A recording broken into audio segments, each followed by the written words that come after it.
വളരെ പരിചിതമായ ഒരു തിരുവെഴുത്ത് വായിച്ച് സഹായിക്കണമെന്ന് അപേക്ഷിക്കുന്ന മൈക്ക് കൂടെ വായിച്ചാൽ കുറച്ചുകൂടെ ഉചിതമായിരിക്കും. യോഹന്നാന്റെ സുവിശേഷം 10-ാം അധ്യായത്തിൻ്റെ 4-ാമത്തെ തിരുവെഴുത്ത് വായിച്ച് സഹായിച്ചാട്ട്. യോഹന്നാന്റെ സുവിശേഷം 10-ാം അധ്യായത്തിൻ്റെ 4-ാമത്തെ തിരുവെഴുത്ത്. തനിക്കുള്ളവയൊക്കെയും പുറത്തു കൊണ്ടുപോയ ശേഷം യേശു അവയ്ക്ക് മുൻപായി നടക്കുന്നു. ആടുകൾ അവന്റെ ശബ്ദമറിഞ്ഞ് അവനെ അനുഗമിക്കുന്നു. ഒരിക്കൽ കൂടി വായിച്ചാട്ടെ. തനിക്കുള്ളവയൊക്കെയും പുറത്തു കൊണ്ടുപോയ ശേഷം അവൻ അവയ്ക്ക് മുൻപായി നടക്കുന്നു. മതി. ഒരു വാക്കൂടെ പ്രാർത്ഥിക്കാം. പരിശുദ്ധ പിതാവേ, നല്ല രാത്രി സമയത്തിനായിട്ട് സ്തോത്രം. ഇവിടെ കൂടപ്പെട്ടിരിക്കുന്ന ഏവരെയും അനുഗ്രഹിക്കണം. ശബ്ദപരിധിയിൽ ഞങ്ങളെ ശ്രദ്ധിക്കുന്ന ഏവർക്കും അനുഗ്രഹമാക്കണം. ഈ ദേശത്തെ അനുഗ്രഹിപ്പാൻ അവിടുത്തോട് അപേക്ഷിക്കുന്നു. അവിടുത്തെ ദാസീദാസന്മാരെ എല്ലാവരെയും ശക്തീകരിക്കണം. എളിയവൻ്റെ മേലും ഇന്ന് രാത്രി കൃപ ചൊരിയണമേ. പ്രിയപുത്രനെ ഞങ്ങളെ കൂടി മഹത്വപ്പെടുത്തണം. ക്രിസ്തുയേശുവിൻ്റെ നിസ്തുല്യ നാമത്തിൽ അപേക്ഷിക്കുന്നു. ദയമൂലം കേൾക്കണം സ്വർഗസ്ഥ പിതാവേ, ആമേൻ. അനുഗ്രഹപ്രദമായ ഈ നല്ല രാത്രി സമയത്തിനായി ദൈവത്തെ സ്തുതിക്കുന്നു. ഈ 2 ലൈറ്റും ഒത്തിരി വന്നു, കണ്ണ് ചിമ്മുന്നു. ഇത് രണ്ടും നേരെ കണ്ണിനിട്ടടിക്കുന്നുണ്ട്. തിരിച്ചോ മറിച്ചോ എങ്ങനെയും വെച്ചാൽ മതി. എനിക്കാരെയും കാണാൻ മേല.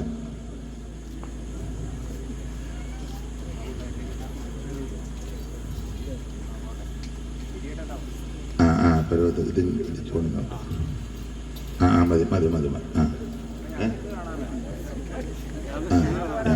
നിങ്ങൾക്ക് ആർക്കും അത്ര നല്ല കളറുള്ളതല്ല. ചില മറ്റു വച്ചാനേ ഉള്ളെന്ന് തോന്നുന്നു.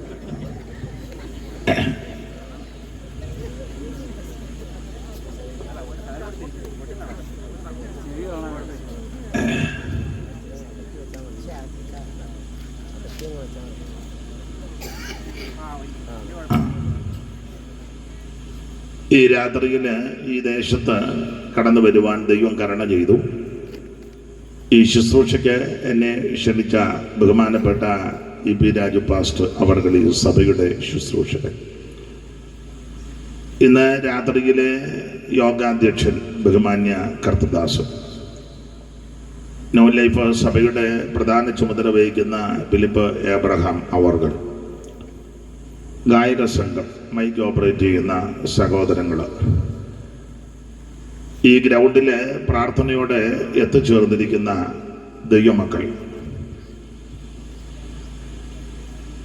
സമീപ സ്ഥലങ്ങളിൽ നിന്നും ഇരുന്നും ഭവനങ്ങളിലുമൊക്കെ ഇരുന്ന് ഈ യോഗം ശ്രദ്ധിക്കുന്ന, വീക്ഷിക്കുന്ന, സഹകരിക്കുന്ന ഈ ദേശത്തെ ബഹുമാന്യരായ പ്രിയപ്പെട്ടവർ, ദൂരത്തിരുന്ന് ഇപ്പോൾ ഓൺലൈനിൽ ആരെങ്കിലും കാണുകയോ കേൾക്കുകയോ ചെയ്യുന്നുണ്ടെങ്കിൽ അങ്ങനെയുള്ളവർ ഏവർക്കും വേഗം വരുന്ന യേശു ക്രിസ്തുവിൻ്റെ നിസ്തുല്യ നാമത്തിൽ ഈ സന്ധിയിൽ വന്ദനം ചൊല്ലുന്നു. പരിചിതരായ കർത്തൃദാസന്മാർ പലരുണ്ട്. എല്ലാവരുടെയും പേരെടുത്ത് പറഞ്ഞ് പിന്നെയും സമയം കളയുവാൻ താല്പര്യപ്പെടുന്നില്ല. ഇവിടെ വേദിയിലും സദസ്സിലുമായിരിക്കുന്ന ആദരണീയ കർത്തൃദാസന്മാർ, വിശേഷിച്ച് മാതാക്കൾ, പിതാക്കന്മാർ, കുഞ്ഞുങ്ങൾ, സഹോദരീ സഹോദരന്മാർ, ഏവരെയും ദൈവം അനുഗ്രഹിക്കുമാറാകട്ടെ. ഇന്ന് രാത്രിയിലെ ശുശ്രൂഷയെപ്പറ്റി കർത്തൃദാസൻ വിളിച്ചോർപ്പിച്ച് ഓർത്ത് പ്രാർത്ഥിപ്പാൻ ദൈവം കൃപ നൽകി. അല്പം വൈകിപ്പോയി, സദയം എല്ലാവരും ക്ഷമിക്കുക. വൈകുമെന്ന് നേരത്തെ വിളിച്ചറിയിച്ചു. എങ്കിലും പിന്നീട് പറഞ്ഞതിലും 5 മിനിറ്റ് മുമ്പ് എത്തുവാൻ ദൈവം കരുണ ചെയ്തു. എല്ലാ പ്രിയപ്പെട്ടവരെയും ദൈവം അനുഗ്രഹിക്കുമാറാകട്ടെ. കഴിഞ്ഞ രാത്രിയിൽ വളരെ ശക്തമായ സന്ദേശം ദൈവം കേൾപ്പിച്ചു. അവിടുത്തെ വരവ് താമസിച്ചാൽ നാളെ രാത്രിയിലും മാന്യ കർത്തൃദാസനെ ദൈവം ഉപയോഗിക്കട്ടെ. ഇന്ന് രാത്രിയിൽ എനിക്കും ഇവിടെ വരുവാൻ ദൈവം ചെയ്ത കൃപയ്ക്കായിട്ട് ദൈവത്തെ സ്തുതിക്കുന്നു.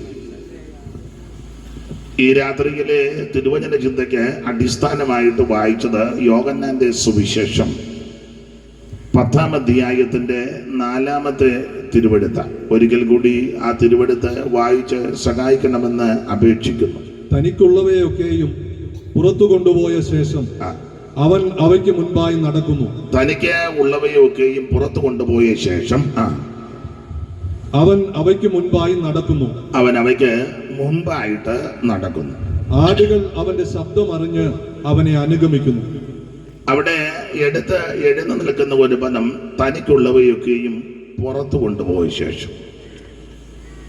ഞാൻ ഇനി പറയുന്ന ഭാഷ എല്ലാവർക്കും ചിലപ്പം മനസ്സിലായി എന്ന് വരികയല്ല. വേദപുസ്തകം പഠിക്കുന്ന ധ്യാനിക്കുന്നവർക്ക് പെട്ടെന്ന് പിടികിട്ടും. ദൈവത്തിന് ആവശ്യമുള്ളവരെയൊക്കെ ദൈവം പുറത്തു കൊണ്ടുവരും.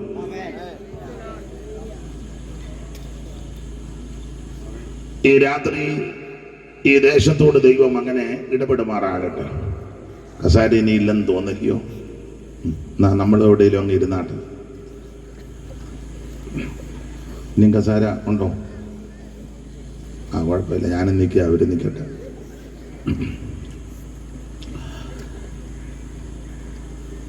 യോഹന്നാന്റെ സുവിശേഷം 10-ാം അധ്യായത്തിന്റെ 4-ാം വാക്യമാണ്. ഇന്ന് രാത്രി വളരെ ലളിതമായിട്ട് ശാന്തമായിട്ട് മനസ്സിലാകുന്ന ഭാഷയിൽ നമുക്ക് ചില കാര്യങ്ങൾ ചിന്തിക്കാം.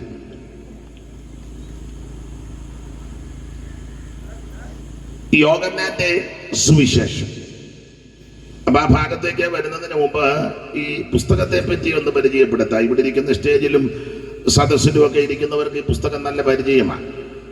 ഈ പുസ്തകം, ഇതിന്റെ പേര് സത്യവേദ പുസ്തകം എന്ന പേരെങ്ങനാ? സത്യവേദ പുസ്തകം. 4 വേദം, 6 ശാസ്ത്രം, 18 പുരാണങ്ങൾ, അങ്ങനെയൊക്കെയാണ് നമ്മൾ പഠിച്ചതും പഠിപ്പിച്ചതും പഠിക്കുന്നതും. എന്നാൽ ഇതിന്റെ പേര് സത്യവേദ പുസ്തകം. മുഴുവൻ സത്യമാണ്. ഇതുപോലെ ഒരു പുസ്തകം ഉലകത്തിൽ ഉണ്ടായിട്ടില്ല, ഇനി ഉണ്ടാകത്തുമില്ല, ആർക്കോട്ട് ഉണ്ടാക്കാനും ഒക്കുകയില്ല. അത്രയ്ക്ക് വിശേഷപ്പെട്ട പുസ്തകമാണ് ഈ സത്യവേദ പുസ്തകം. ഇതെടുത്തത് തന്നെ വലിയ മഹാഭാഗ്യമാണ്. ഈ പുസ്തകം 66 പുസ്തകങ്ങൾ അടങ്ങുന്നതാണ് ഈ സത്യവേദ പുസ്തകം. ഇത് ഞാൻ ചില കാര്യങ്ങൾ പറയുന്നത് ചിലർക്ക് ഇതിനെപ്പറ്റി അറിയത്തില്ല. അപ്പൊ അവരും ചിന്തിക്കും, ഞായറാഴ്ച ആണ്ടേത് ഒരു പുസ്തകം, കനവുള്ളൊരു പുസ്തകം പിടിച്ചുകൊണ്ട് അങ്ങോട്ടും ഇങ്ങോട്ടും എല്ലാം നടക്കുക, ഇതെന്തോ ആന്ന് ചിലർക്ക് അറിയത്തില്ല. അല്ലെങ്കിൽ പിടിച്ചുകൊണ്ട് നടക്കുന്നവർക്കും അറിയാൻ മേല. വർഷങ്ങളായിട്ട് അമ്മ ഇത് ചുമന്നുകൊണ്ട് നടക്കുന്നുള്ളത് അമ്മയ്ക്ക് ഇതിനെ വകുപ്പ് എന്നാന്ന് അറിയാൻ മേല. അപ്പൊ അതുകൊണ്ട് അതൊന്ന് അറിഞ്ഞേച്ച് മുമ്പോട്ട് പോകാം. അപ്പൊ 66 പുസ്തകങ്ങൾ അടങ്ങുന്ന പുസ്തകമാണ് സത്യവേദ പുസ്തകം. ഓരോ പുസ്തകങ്ങളായിട്ട് ഉൽപ്പത്തി പുസ്തകം ആദ്യ പുസ്തകം, പുറപ്പാട് പുസ്തകം 2-ാം പുസ്തകം, ലേവ്യ പുസ്തകം 3-ാം പുസ്തകം, സംഖ്യാ പുസ്തകം 4-ാം പുസ്തകം, ആവർത്തന പുസ്തകം 5-ാം പുസ്തകം, ഇങ്ങനെ ഓരോരോ പുസ്തകങ്ങളാണ്. രാമായണത്തെ ഖണ്ഡങ്ങളായിട്ടാണ് പഠിക്കുന്നത്. രാമായണം ഞാൻ പണ്ട് വായിച്ചിട്ടുണ്ട്. അമ്പലത്തിൽ പോകുന്ന കാലത്ത് രാമായണമൊക്കെ വായിച്ചിട്ടുണ്ട്. വലുതായിട്ട് വായിക്കാനൊന്നും അറിയാൻ പറ്റില്ലെങ്കിലും വലിയ തെറ്റില്ലാതെ വായിക്കും. ട്യൂണൊന്നും നോക്കുകയല്ല, എങ്കിലും വായിച്ചിട്ടുണ്ട്. അപ്പൊ അത് കാണ്ഡങ്ങളായിട്ടാ. അയോധ്യാകാന്ഡം, കിഷ്കിന്ധകാന്ഡം, ബാലകാന്ഡം, സുന്ദരകാന്ഡം, ഇങ്ങനെ കാണ്ഡങ്ങളായിട്ട്, ഇത് പുസ്തകങ്ങളായിട്ട്. മഹാഭാരതം പർവങ്ങളായിട്ടാ. ദ്രോണപർവം, ഭീഷ്മപർവം, കർണപർവം, പർവം. ഭഗവത്ഗീത യോഗങ്ങളായിട്ടാ. അർജുന വിഷാദ യോഗം, സാംഖ്യയോഗം, ഗുണയോഗം, കർമ്മയോഗം, യോഗമാണല്ലോ. അപ്പോൾ ഈ പുസ്തകങ്ങളായിട്ടാണ്. ഉൽപ്പത്തി പുസ്തകം, പുറപ്പാട് പുസ്തകം, ലേവ്യ പുസ്തകം, സംഖ്യാ പുസ്തകം, ആവർത്തന പുസ്തകം, യോശുവയുടെ പുസ്തകം, ഇങ്ങനെ പുസ്തകം. അതിൽ ആദ്യത്തെ പുസ്തകം ഉൽപ്പത്തി പുസ്തകം, ഒടുവിലത്തെ പുസ്തകം വെളിപ്പാട് പുസ്തകം. അങ്ങനെയാണ് ഇത് 66 പുസ്തകം. ഇതുപോലെ ഒരു പുസ്തകം ഉണ്ടായിട്ടില്ല. എനിക്ക് സാധാരണ പഴയ പാട്ടുകൾ പാടുന്നൊന്നും അവകാശപ്പെടുകയല്ല, ചൊല്ലും. അതായിരിക്കും കുറച്ചുകൂടെ നല്ലത്.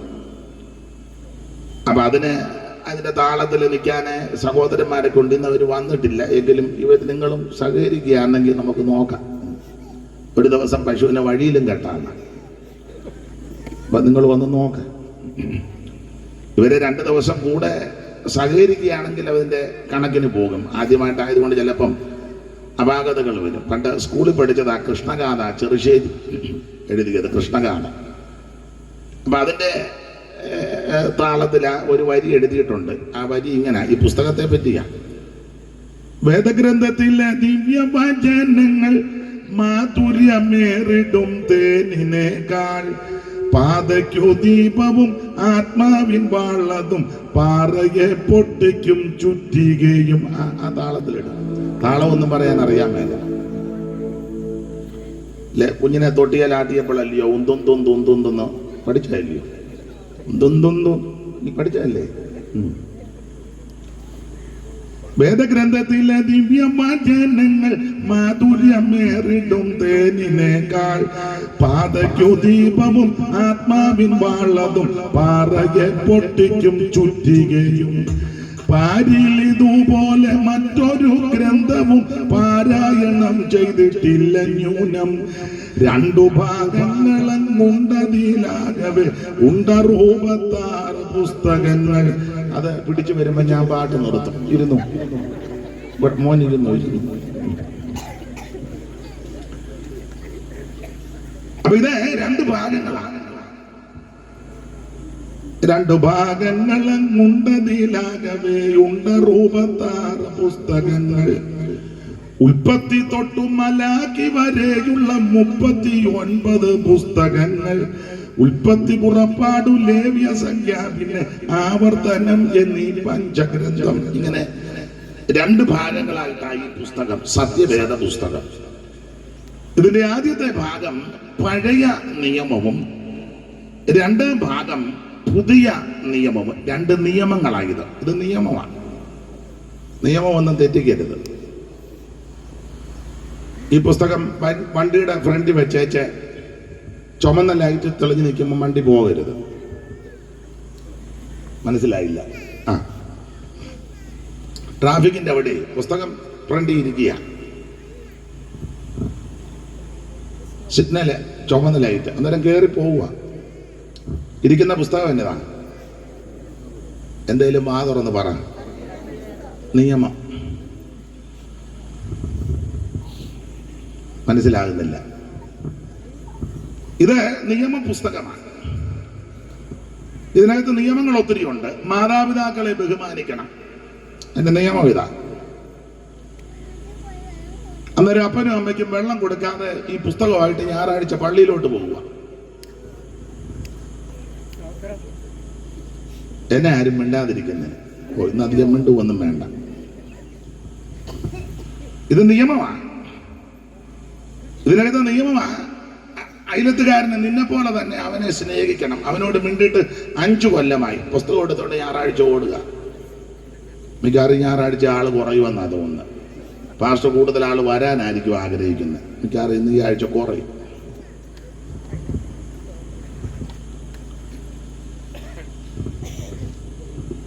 ഈ പുസ്തകത്തിന്റെ നിയമം, ഈ കണ്ണ് തടിച്ചാൽ ഇവിടെ കൂടെ കാണിച്ചു കൊടുക്കണം.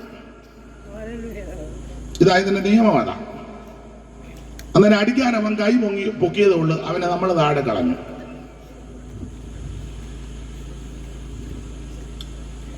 നമ്മുടെ ഒരു അമ്മയാ, തൻ്റെ അടി അമ്മ ഒരിക്കൽ പറഞ്ഞു, അവൻ എന്നെ അടിക്കാൻ തോന്നിയുള്ളൂ, ഞാൻ കാലുമടക്കി അടിച്ചവനെ താഴെ ഇട്ടെന്ന്. പഴയ ഗുസ്തിക്കാരിയാ. ഇത് നിയമമാണ്. ഈ നിയമം ആദ്യം കാക്കേണ്ടതും അനുസരിക്കേണ്ടത് ഇതെടുത്തോണ്ട് നടക്കുന്നവരാ.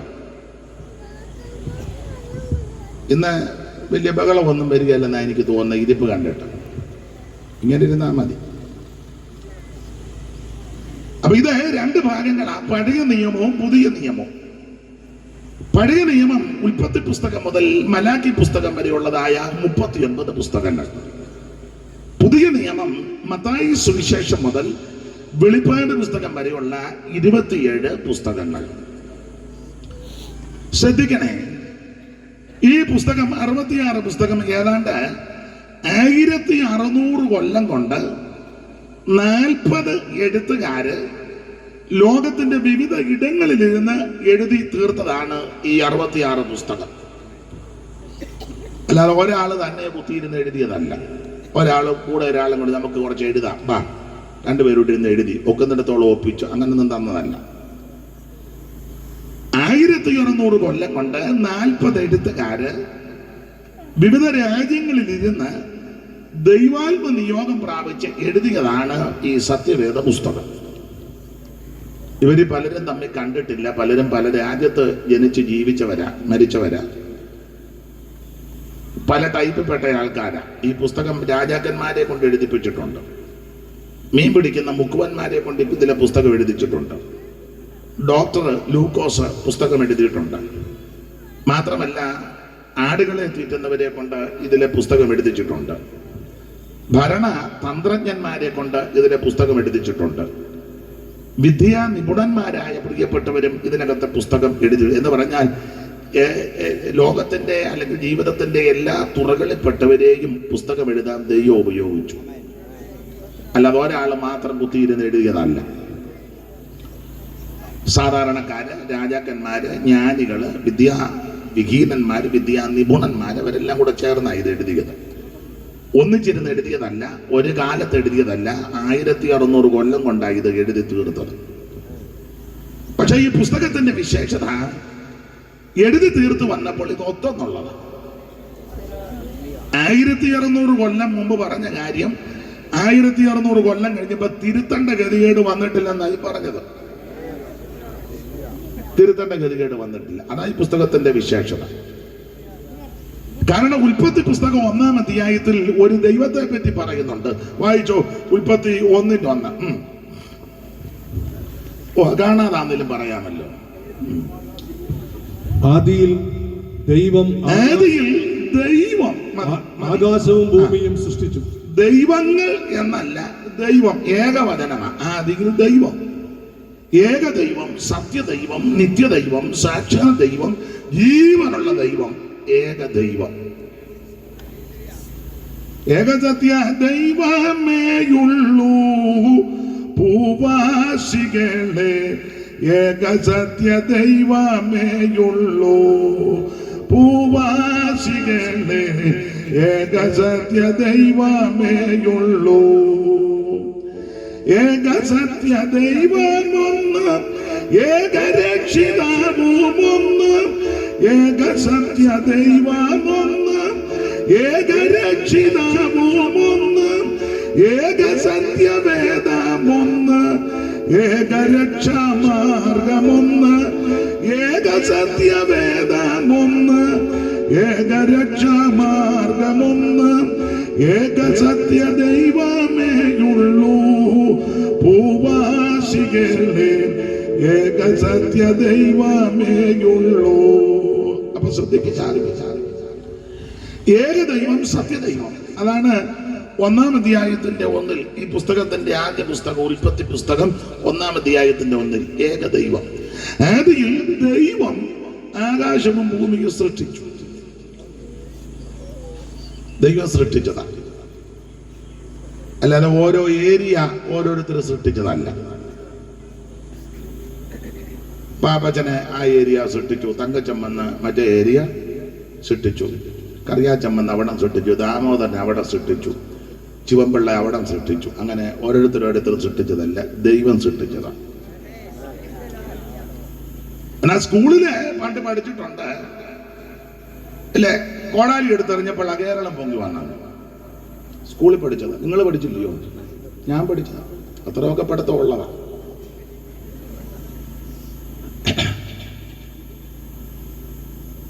എനിക്ക് തോന്നുന്നു ഉമാകേരളത്തിലാണോ ഉള്ളൂർ എഴുതിയതാണോ എന്ന് അറിയത്തില്ല. വരി ഇങ്ങനെ എന്തുവാ നിങ്ങൾ പറഞ്ഞത്? പ്രസംഗം എറിക്കുന്നില്ലെന്നായിരിക്കും. ഇന്നിങ്ങനെ പോട്ടെ.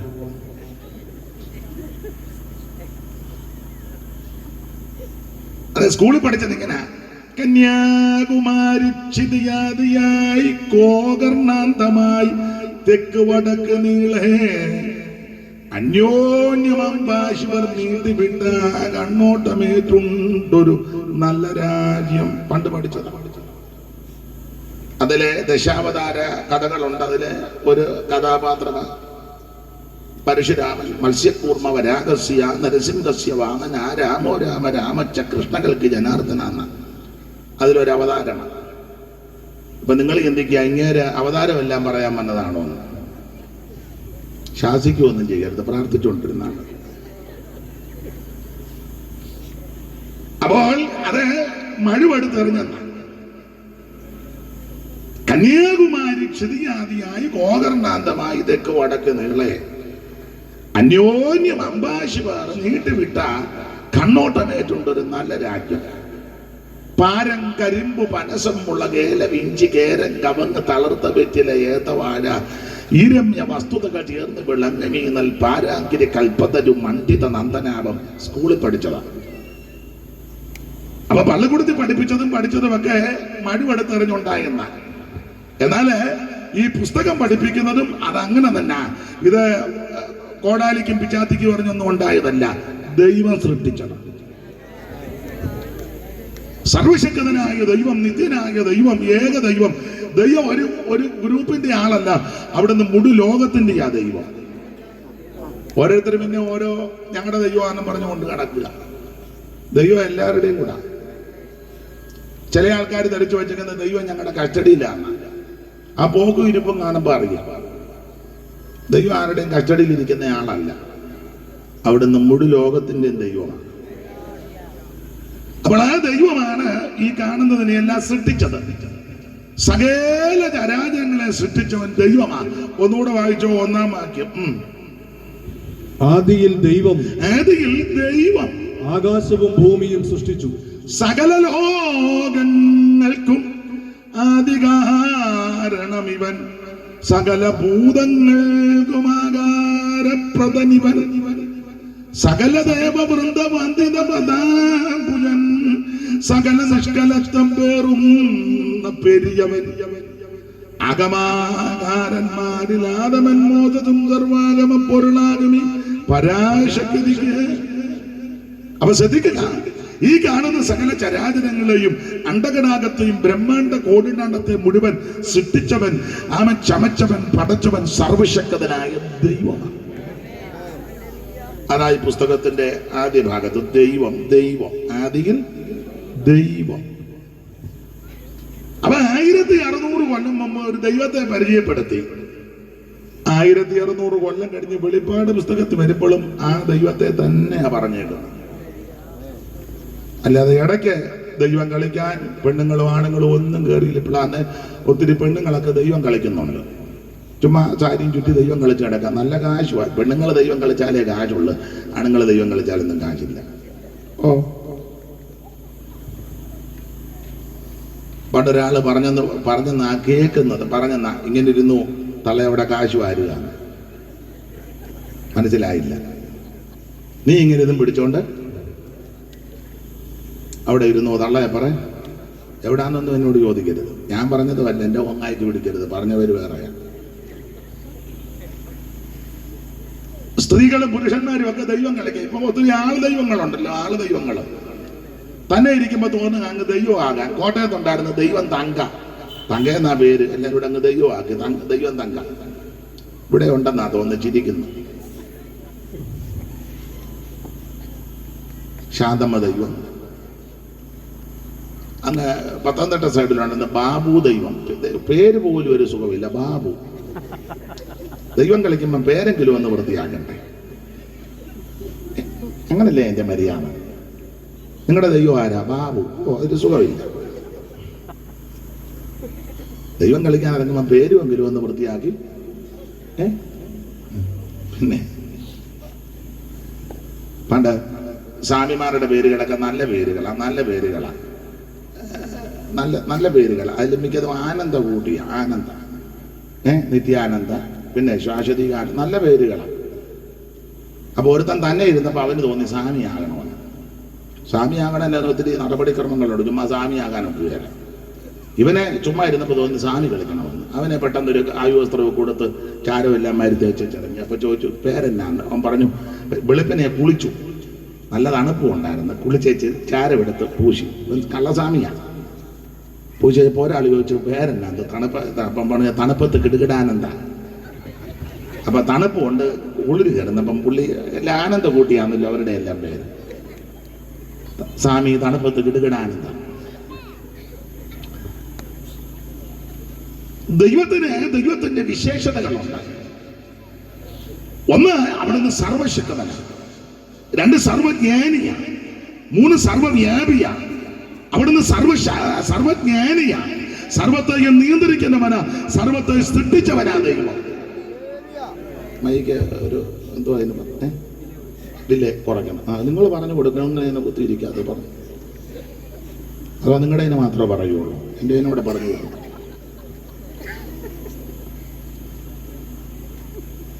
ഞാൻ പാട്ട് പാടുകയോ എന്തെങ്കിലുമൊക്കെ ചൊല്ലുകയോ ചെയ്യുമ്പോൾ ഒരു ചെറിയ അതാ നല്ലത്. പ്രസംഗിക്കുമ്പം ഇങ്ങനെ പോട്ടെ. അപ്പോൾ സർവശക്തനായ ദൈവം പിന്നെ ഉണ്ട്.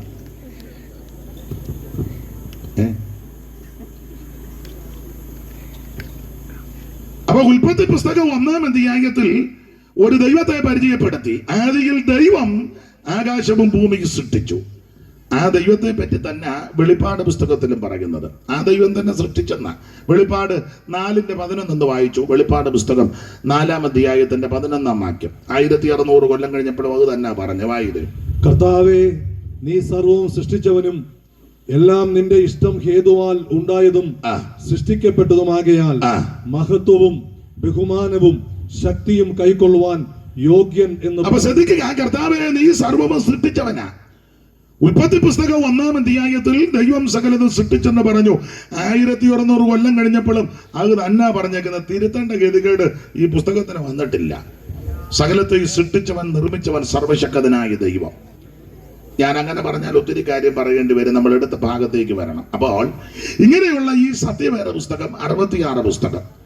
ഇതിലെ പുതിയ നിയമത്തിൽ 27 പുസ്തകം. ആ 27 പുസ്തകത്തിൽ ആരംഭത്തിൽ 5 ചരിത്ര പുസ്തകമാണ്. ആ 5 ചരിത്ര പുസ്തകത്തിൽ 4 പുസ്തകം സുവിശേഷമാണ്, യേശു ക്രിസ്തുവിന്റെ ചരിത്രം. 5-ാമത്തെ പുസ്തകം അപ്പോസ്തല പ്രവൃത്തി, അത് ആദിമ സഭയുടെ ചരിത്രം. പിന്നീട് റോമാലേഖനം മുതൽ യൂദയുടെ ലേഖനം വരെ ഉപദേശ വിഷയങ്ങളാണ്, ഉപദേശങ്ങള്.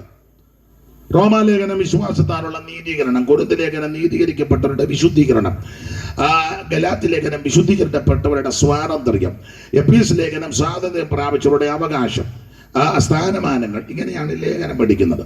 അപ്പോൾ ഇങ്ങനെയുള്ള ഈ സത്യവേദ പുസ്തകത്തിൽ പുതിയ നിയമത്തിലെ 27 പുസ്തകത്തിലെ ആദ്യത്തെ 5 പുസ്തകം ചരിത്ര പുസ്തകം, അതിൽ 4 പുസ്തകം സുവിശേഷ പുസ്തകം.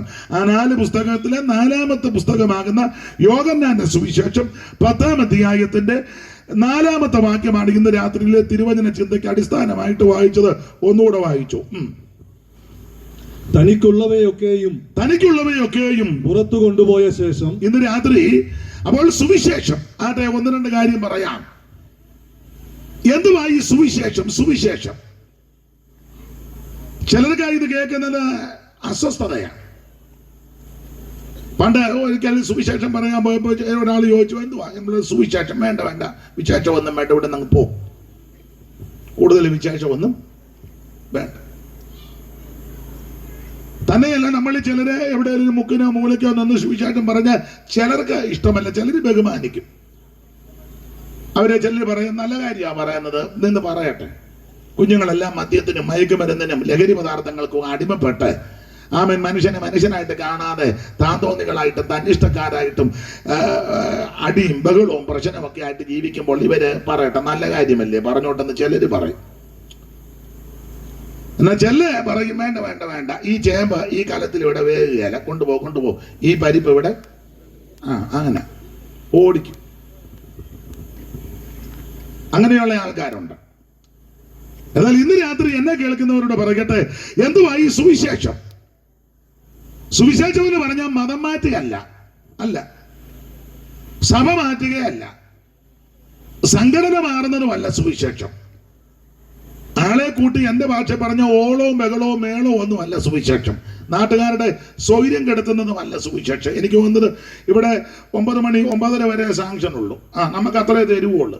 എന്നാൽ ചിലർക്ക് 11:30 ആയാലും കുഴപ്പമൊന്നും അല്ല, അവർക്കും കുഴപ്പമില്ല. നമുക്ക് 9 ആകുമ്പോഴേ നമ്മൾ ബൈബിളിന്റെ സിപ്പിട്ട് കാണിക്കും. ആദ്യം കുഴപ്പം നമുക്കാ. ഇന്നലെ ഒരു യോഗത്തിന് പോകാൻ നേരത്ത് റോഡ് അങ്ങ് ബ്ലോക്കാക്കി, മൊത്തം ബ്ലോക്കാക്കി, വിടുകയില്ലെന്ന് പറഞ്ഞു. വേറെ വഴി കൂടെ പോകാൻ ആർക്കും പ്രശ്നവുമില്ല, എതിരുമില്ല. നമ്മൾ ബ്ലോക്ക് ഒന്നും ആക്കുന്നില്ല, എന്നാലും ഒരു മുക്കിന് നിന്ന് പറഞ്ഞ ഉടനെ ചിലർക്ക് ഇത് ഇഷ്ടമല്ല. എന്നാൽ ഇത് നല്ല കാര്യമായി പറയുന്നത്. ഞാൻ ആ ഭാഗത്തേക്ക് വരിക. അപ്പൊ സുവിശേഷം എന്തുവാ? ഈ സുവിശേഷം മതം മാറ്റുകല്ല, സഭ മാറ്റുകല്ല, സംഘടന മാറ്റുകല്ല, ആളെ കൂട്ടി ബഹളവോളം ഉണ്ടാക്കുകയല്ല, ഭീഷണിപ്പെടുത്തുന്ന മാർഗവുമല്ല. എന്റെ ഭാഷ പറഞ്ഞ വടിവാള് കറക്കി കാണിച്ചേച്ച് ഞങ്ങളുടെ മതത്തിൽ ചേരട, അങ്ങനൊന്നുമല്ല. ആ മാർഗമല്ല ഇത്. തോക്ക് കൊണ്ട് കാണിച്ച് ഭീഷണിപ്പെടുത്തി മതത്തിൽ ചേർക്കുന്ന മാർഗമല്ല. അങ്ങനൊന്നും ചേർക്കുകയല്ല. കാശ് കൊടുത്ത് ചേർക്കുന്ന മാർഗവും അല്ല ഇത്. കാശില്ലല്ലോ, അതുകൊണ്ടല്ലേ സ്വോത്ര കാഴ്ച എടുത്തേ അല്ലേ? ഇരിപ്പ് കാണുമ്പോ അറിയാം കാശില്ല. അന്നേരം ഒരാൾ പറയുന്നത് കാശ് കൊടുത്ത് ചേർക്കുകയാണ്. നല്ല വേല. ഇതുങ്ങളും ഭാരപ്പെട്ടിരിക്കുക, വല്ലതും കിട്ടുമോ ഇല്ല? തരും സമാധാനപ്പെടും. അപ്പൊ ശ്രദ്ധിക്കുക, ഇത് കാശ് കൊടുത്ത ആളെ കൂട്ടുന്ന മാർഗമല്ല, സഭ മാറ്റുകയല്ല, മതം മാറ്റവുമല്ല. സുവിശേഷം എന്ന് പറഞ്ഞാൽ ഒരു വ്യക്തിയാ. അത് മറ്റാരുമല്ല, നസറായനാകുന്ന യേശു ക്രിസ്തു. അതാ സുവിശേഷം. അറിയുള്ള വാക്യമാണെങ്കിലും വായിച്ചു. കാരണം ഇതൊക്കെ വേദപുസ്തകത്തിലെ കാര്യമാ പറയുന്നെന്ന് കേൾവിക്കാർക്ക് മനസ്സിലാകണം. അല്ലെ നിങ്ങൾ പറയും, ആരാന്നോ പറന്ന് ശബ്ദമുള്ള ഒരുത്തം ഏതാണ്ടെല്ലാം പറഞ്ഞു വെച്ചു പോയി, എവിടുന്നാന്നോ? അത് വേണ്ട, പുസ്തകത്തിൽ നിന്നാന്ന് അറിയണം. 2:5 വായിച്ചു. തിമോത്തിയോസിന്റെ 2-ാം ലേഖനം 2:5 എന്തുവാ സുവിശേഷം അവിടെ എഴുതിയിട്ടുണ്ടല്ലോ, വായിച്ചു. തന്നെ വായിക്കാനല്ല, മൈക്കിൽ കൂടെ വായിക്കും. ദാവീദിന്റെ സന്തതിയായിട്ട് ജനിച്ച് മരിച്ചിട്ട് ഉയർത്തെഴുന്നേറ്റിരിക്കുന്ന യേശുക്രിസ്തുവിനെ ഓർത്തുകൊള്ളുക.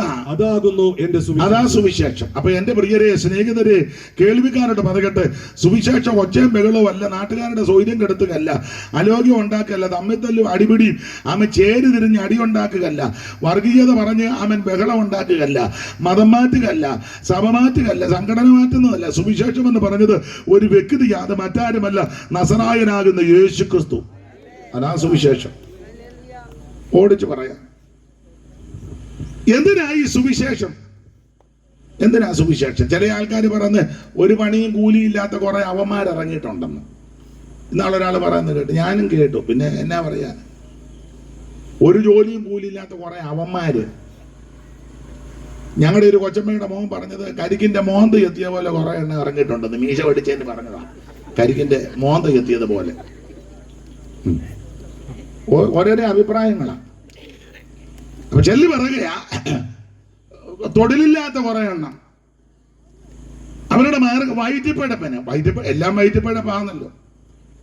അപ്പൊ ചില ആൾക്കാർ പറയുന്നത് വൈദ്യപീഠപ്പൻ ഇറങ്ങിയിരിക്കുക. എന്തിനാ സുവിശേഷം? സുവിശേഷം എന്തിനാണ്? ഒറ്റമാക്കി പറയുക, സകല മനുഷ്യരും രക്ഷപ്പെടാൻ,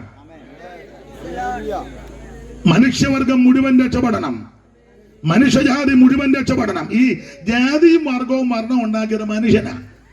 അതെ, മനുഷ്യനാണ്. ഇവർ ഇച്ചിരി കൂടുതൽ, അവർ കുറഞ്ഞവരാ, മറ്റവര് ഒരു പരുവത്തിന് നിൽക്കുന്നു, ഇവരൊട്ടും കൊള്ളുകയില്ല. ഇതൊക്കെ മനുഷ്യൻ ഒപ്പിച്ചതാ.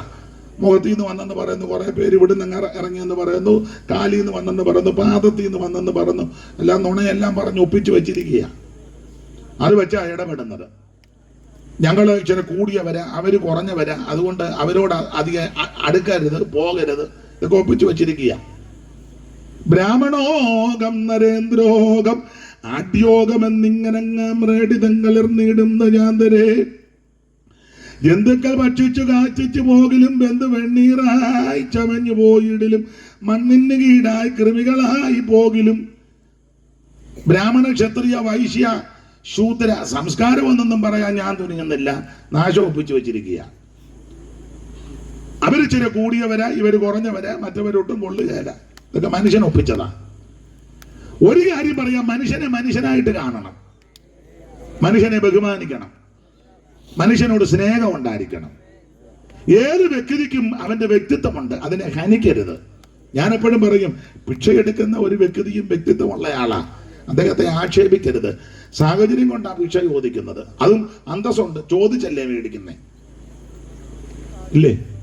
കോടികൾ അടിച്ചു മാറ്റുന്ന മന്ത്രിയേക്കാളും നല്ലതാ, കുംഭകോണം നടത്തുന്ന വേന്ദ്രനേക്കാളും നല്ലതാ ഭിക്ഷയെടുക്കുന്ന സാധുവായ മനുഷ്യൻ, ഇല്ലേ? ലക്ഷക്കണക്കിന് കോടിക്കണക്കിന് അടിച്ചു മാറ്റി വെച്ച് നല്ല വെളുത്ത തുണി കൊടുത്തോണ്ട് നിൽക്കുക, ഭാഗ്യം കുത്തി. ഉടനെ നമ്മൾ പറയുക, സ്തോത്രം, ആദരണീയനായ അടിച്ചു മാറ്റിയവനാണോ? അവനിലും എന്ത് നല്ലതാ ആ ഭിക്ഷ എടുക്കുന്ന മാന്യ വ്യക്തി, ചോദിച്ചല്ലേ മേടിച്ചേ. ഏത് വ്യക്തിക്കും അതിന്റെ അന്തസ്സുണ്ട്. സ്വന്തം ആൾക്കാരുടെ പേരില്, മക്കളുടെയും കൊച്ചുമക്കളുടെയും ഒക്കെ പേരില് ഒപ്പിക്കുന്ന ആൾക്കാരുണ്ട്, അവരിലുമൊക്കെ നല്ലതാ ഭിക്ഷ എടുക്കുന്നവൻ. ആണെന്ന് എല്ലാവർക്കും അതിന്റെ മാന്യതയുണ്ട്.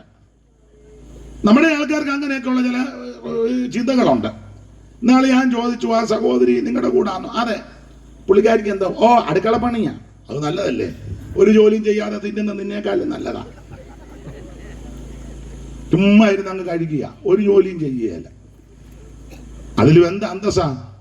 മറ്റു വീടുകളിലൊക്കെ പോയി ജോലി ചെയ്തേ ചെല്ലേ കഴിക്കുന്നേ. പുസ്തകത്തിലെ വാക്യം ജോലി ചെയ്യാത്തവൻ കഴിക്കരുതെന്നാ, അങ്ങനെ പുസ്തകത്തിലെ വാക്യം. ഏത് ജോലിക്കും അതിന്റെ മാന്യതയുണ്ട്. ചില ആൾക്കാർ പറയല്ലേ, പുള്ളിക്കാരിക്ക് എന്തുവാ ജോലി? ഓ മുനിസിപ്പാലിറ്റി തൂപ്പ, അന്തസ്സുള്ള ജോലിയാ. നീ നിന്റെ വീടും പരിസരവും തൂക്കുകയല്ലോ, പിന്നല്ലേ മുനിസിപ്പാലിറ്റി. എന്നെ ഇങ്ങനെ നോക്കിയിരിക്കുന്നേ. ചിലരെ വീട് പറമ്പുമൊക്കെ തൂക്കണമെങ്കിൽ പ്രാർത്ഥന വെക്കണം, ചൂലുപെടുത്തോണ്ട് പെരക്കി ഉറ്റുപോട്ട്. എന്നെ നാളെ പ്രാർത്ഥനയാ. ചുക്കിലി അടിക്കുന്നു, കട്ടിൽ മറച്ചിട്ട് ചുക്കിലി തൂക്കുന്ന മേശയുടെ അടിയിൽ കൂടെ നോക്കി കട്ടൻ മാറ്റി വെച്ച് അവിടെ എല്ലാം മാറാലയ. ആഴ്ചയിൽ ഒരു പ്രാർത്ഥനയിലും വെക്കാം, അങ്ങനെയും. അപ്പൊ ഒരു കാര്യം ഇന്ന് രാത്രി പറയാം, ഏത് ജോലിക്കും അതിന്റെ മാന്യതയുണ്ട്. അപ്പൊ ഈ സുവിശേഷം എന്തുവാ? സുവിശേഷം യേശു ക്രിസ്തു. എന്തിനാ സുവിശേഷം? സകല മനുഷ്യരും രക്ഷപ്പെടാൻ. അതിന് 5 പൈസ കൊടുക്കണ്ട കേട്ടോ, അര കാശ് മുടക്കണ്ട, അര മൈൽ നടക്കണ്ട, ഭൗതിക വസ്തുക്കളൊന്നും കൊണ്ട് കൊടുക്കണ്ട. രക്ഷപ്പെടാനേ മെഴുകുതിരിയും കൊടുക്കണ്ട, എണ്ണയും കൊടുക്കണ്ട, പൂവൻകോടിയും കൊടുക്കണ്ട, പടക്കോടിയും കൊടുക്കണ്ട, ആടും വേണ്ട, മാടും വേണ്ട, ഒന്നും വേണ്ട, നിന്നെ അങ്ങ് കൊടുത്താൽ മതി. എന്റെ സ്വോത്ര കാഴ്ച കിട്ടണ്ട. ഇവിടെ പിന്നെ എടുത്തത് പാവത്തങ്ങള് ചില കാര്യങ്ങളൊക്കെ ഉള്ളത് കൊണ്ട് സ്വർഗത്തിൽ പോകാനൊന്നും അല്ല, രക്ഷിക്കപ്പെടാനൊന്നും അല്ല. ഇവിടുത്തെ പല ആവശ്യങ്ങളുണ്ട്, അതൊക്കെ നടക്കണം. അതിനാ അദ്ദേഹത്തോണ്ട് തന്നെ ഒക്കത്തില്ല. ഒക്കുവോ?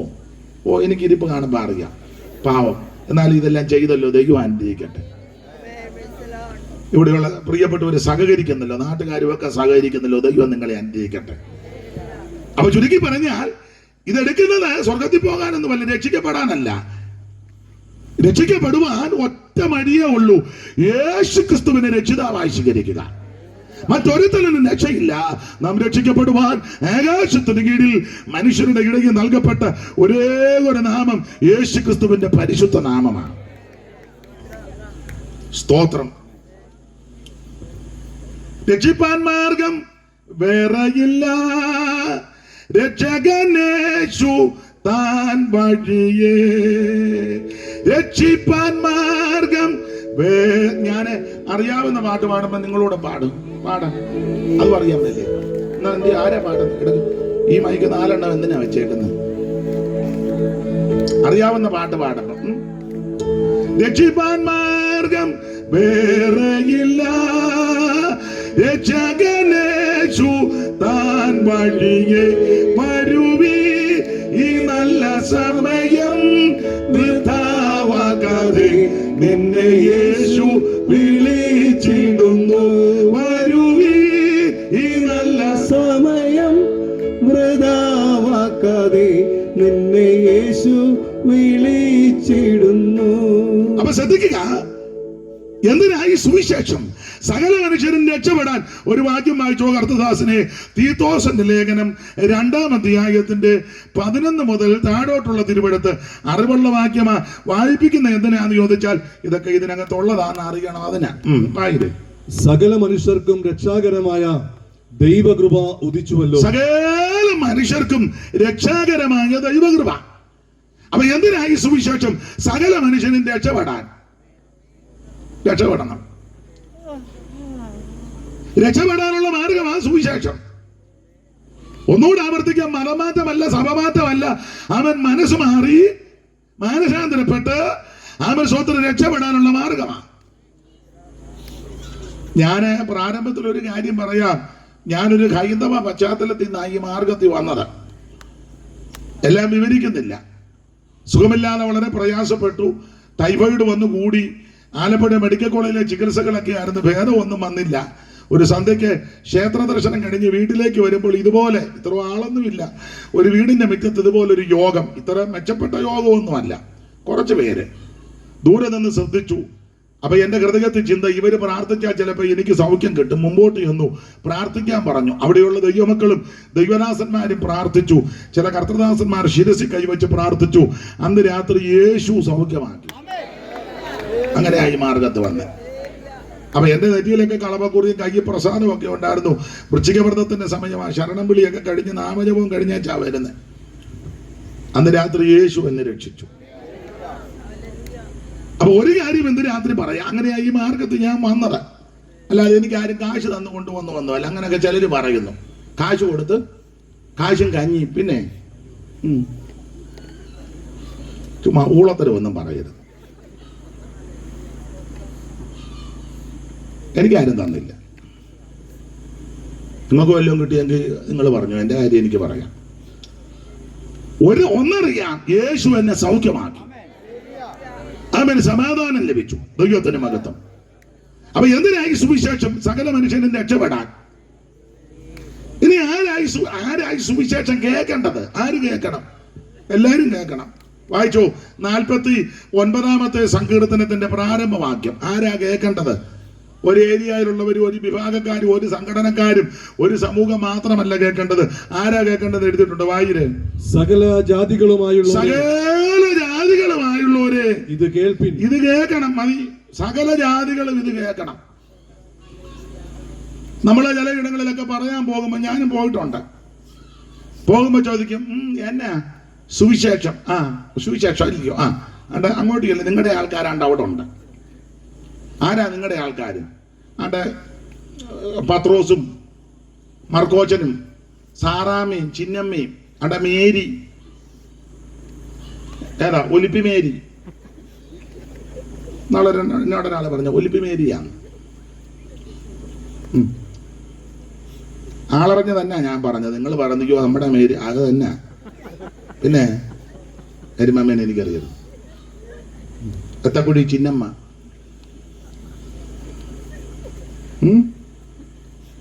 അതാ പറയുന്നത്. ഇവിടെ ഒക്കെ വേണ്ട, നിങ്ങളുടെ ആൾക്കാർ അവിടെ ഉണ്ട്, അങ്ങോട്ട് ചെല്ലാൻ.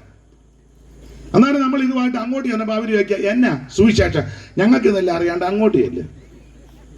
അവിടെ ആരാ? അവിടെ പവാനിയും ശ്രീധരനും അബ്ദുള്ളയും റഹ്മാനും. അങ്ങോട്ട് ചെല്ല്.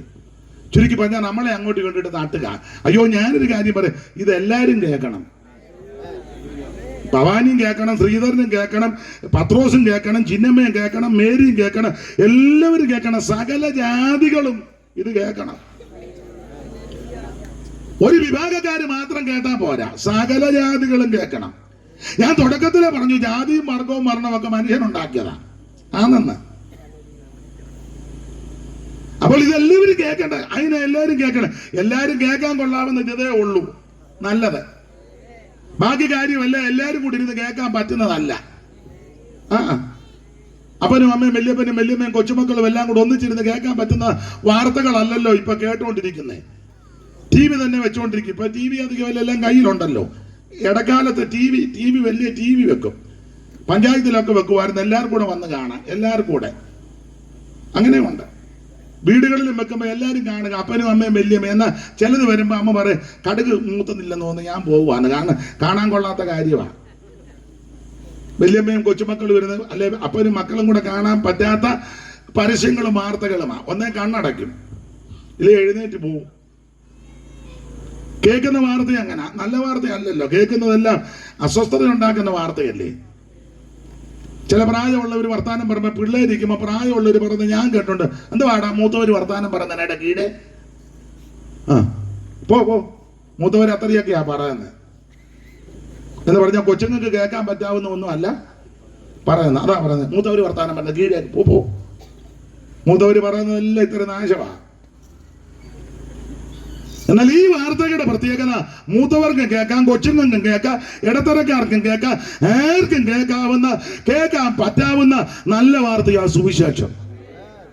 അപ്പനും അമ്മയ്ക്കും മക്കൾക്കും കൊച്ചുമക്കൾക്കും എല്ലാം കൂടെ ഒന്നിച്ചിരുന്ന് കേൾക്കാൻ പറ്റുന്ന നല്ല നമ്മുടെ ചെവിക്ക് ആനന്ദം കുളിർമ തരുന്ന കർണസുഖം തരുന്ന നല്ല വാർത്തയാ സുവിശേഷം. ഗുഡ് ന്യൂസ്, സദ്വർത്തമാനം, നല്ല വാർത്ത, അതാ സുവിശേഷം.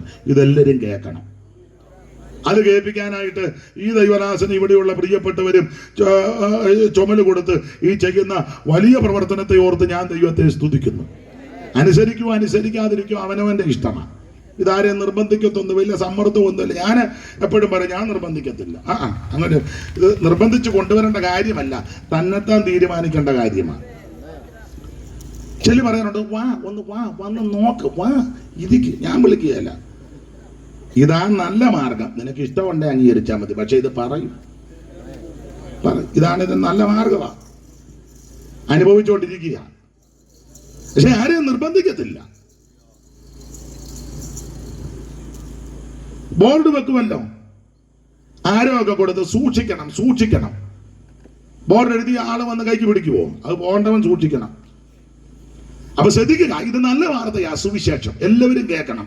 കേൾക്കാൻ കൊള്ളാവുന്ന വാർത്തയാ. മറ്റു വാർത്തകളൊന്നും നല്ല വാർത്തയൊന്നുമല്ല. ആണോ? അവിടെ ഒരു തള്ള എലന്തൂരെ വെട്ടിക്കണ്ടിച്ചു. അത് ഹോമമല്ലല്ലോ, കുരുതി. അറിഞ്ഞില്ലയോ ഒന്നും? എന്തോ എന്റെ പേര് ഞാൻ മറന്നു. എലന്തൂര്. ഈ നാശത്തിന്റെയൊക്കെ പേര് ഓർക്കാതിരിക്കുന്നതാണ് നല്ലത്. കുരുതി നടത്തുകയാണ്. സ്വന്തം നൊന്ത് പ്രസവിച്ച മക്കളെ ഉപേക്ഷിച്ചേച്ച് സ്നേഹിച്ച ഓട്ടോക്കാരന്റെ കൂടെ ഓട്ടോയിൽ കയറി പോയി ഒരുത്തി. നല്ല വാർത്തയാണോ? നിങ്ങൾക്ക് നല്ലതായിരിക്കും. 10 മാസം നൊന്ത് വയറ്റ് ചുമന്ന് നൊന്ത് പ്രസവിച്ച് ഒന്ന് പൊടിക്കൊച്ച അതിനെ ഇട്ടേച്ച് കൊച്ചുങ്ങൾ മൂത്ത കൊച്ചു കിടന്ന് കരയുക, മമ്മി പോകരുതെന്ന്. എന്നിട്ട് അവള് ഷാളിട്ട് മുഖം മറച്ച് അവന്റെ കൂടെ ഓട്ടോയിൽ പോയി. അങ്ങനെ ഉണ്ട്? നല്ല വാർത്തയാണോ? അല്ല. ജാതിയുടെ പേര് പറഞ്ഞ്, മതത്തിന്റെ പേര് പറഞ്ഞ്, വർഗത്തിന്റെയും വർണ്ണത്തിന്റെയും പേര് പറഞ്ഞ് അടിയുണ്ടാക്കുന്ന നല്ല വാർത്തയാണോ? അല്ല. 5 സെന്റോ 10 സെന്റോ 20 ഉള്ളത് അത് കിട്ടാൻ വേണ്ടി മാതാപിതാക്കളെ കൊല്ലുന്നത് വാർത്ത നല്ല വാർത്തയാണോ? അല്ല. ചേർന്ന് താമസിക്കുന്ന സഹോദരനുമായിട്ട് വെട്ടുകത്തിയെടുത്ത് നിൽക്കുക, അതിന് തർക്കം നല്ല വാർത്തയാണോ? അല്ല.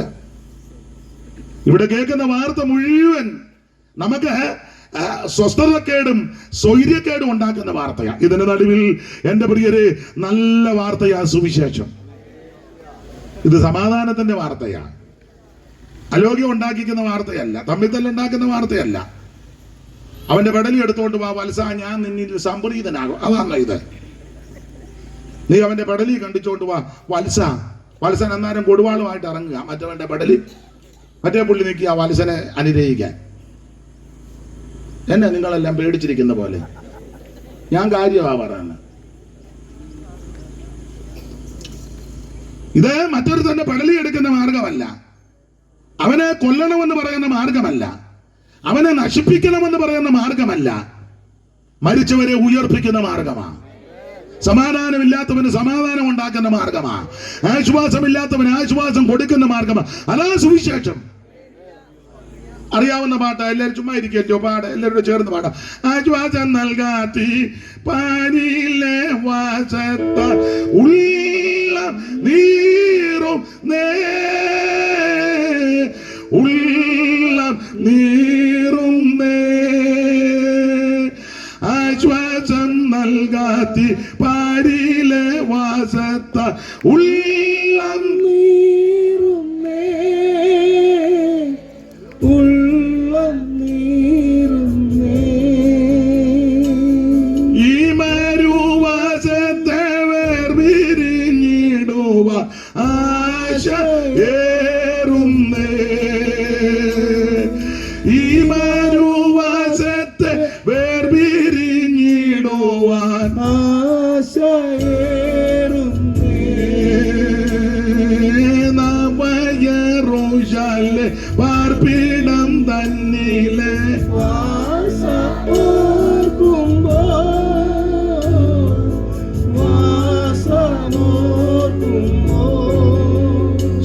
മതി.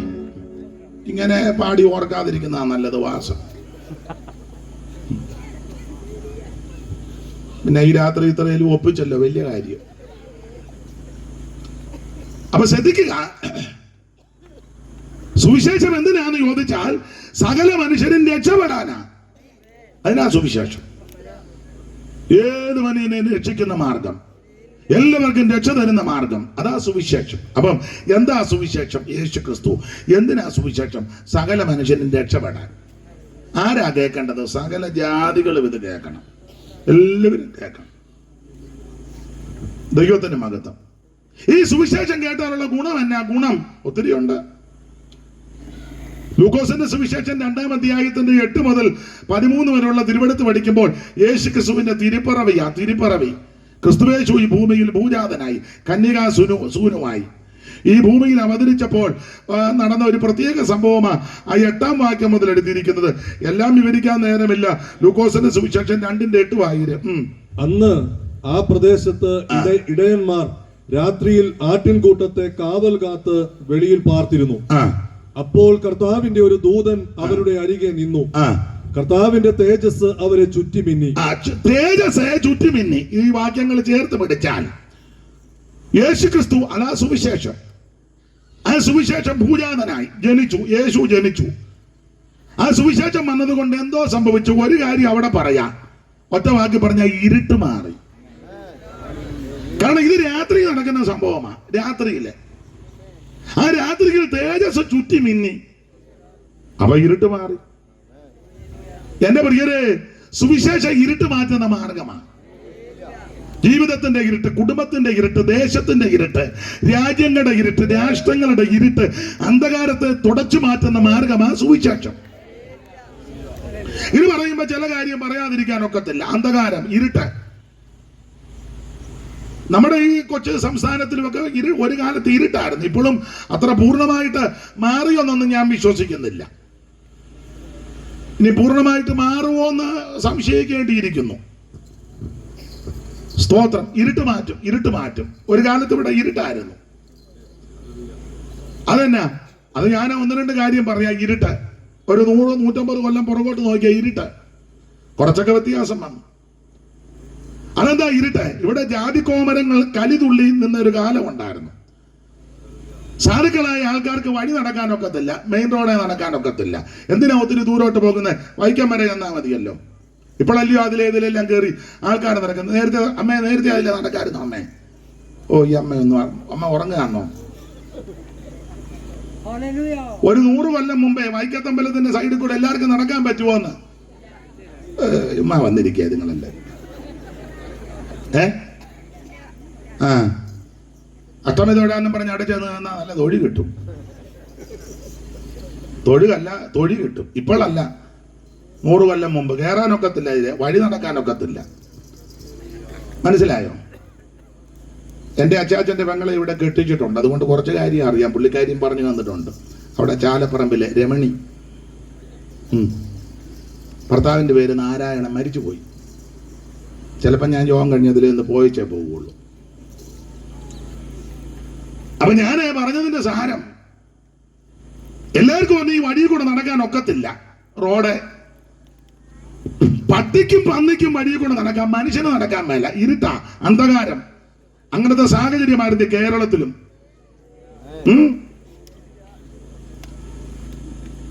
ഇത്ര അടി അകലം. അവരെ പൂണൂലിട്ടവര് വരും. അവര് വരുമ്പോ ശബ്ദമൊക്കെ ഹോയ് ഹോയ് എന്ന് ശബ്ദം ഉണ്ടാക്കും. അപ്പം പാവത്തങ്ങളെല്ലാം ഓടിക്കണം.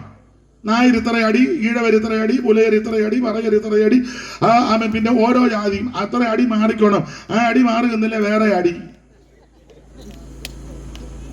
ആണെന്ന ഇതുപോലെ അന്ധകാരം പിടിച്ചൊരു കാലം, ഐത്തമുള്ള കാലം. തമ്പുരാക്കന്മാരുടെ വീട്ടിലൊന്നും ചെന്ന് കയറാനൊക്കത്തില്ല, മുറ്റത്ത് പോലും കയറ്റുകയില്ല.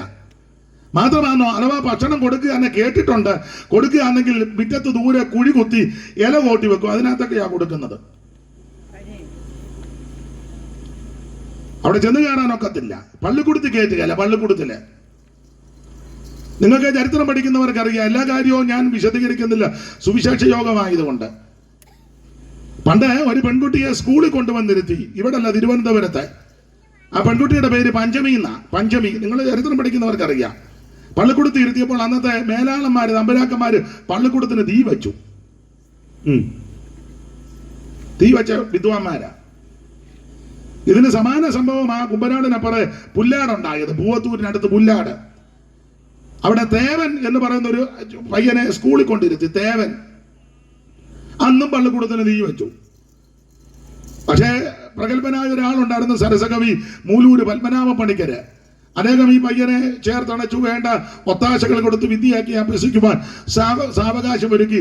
ആ പയ്യൻ പിന്നീട് പ്രസിദ്ധനായി. അദ്ദേഹത്തിന്റെ പേരാ കേശവശാസ്ത്രി. ശാസ്ത്രി പട്ടമൊക്കെ എടുത്തതാണ്. ഇതൊക്കെ ചരിത്രമായ സത്യമായ കാര്യങ്ങളാണ്.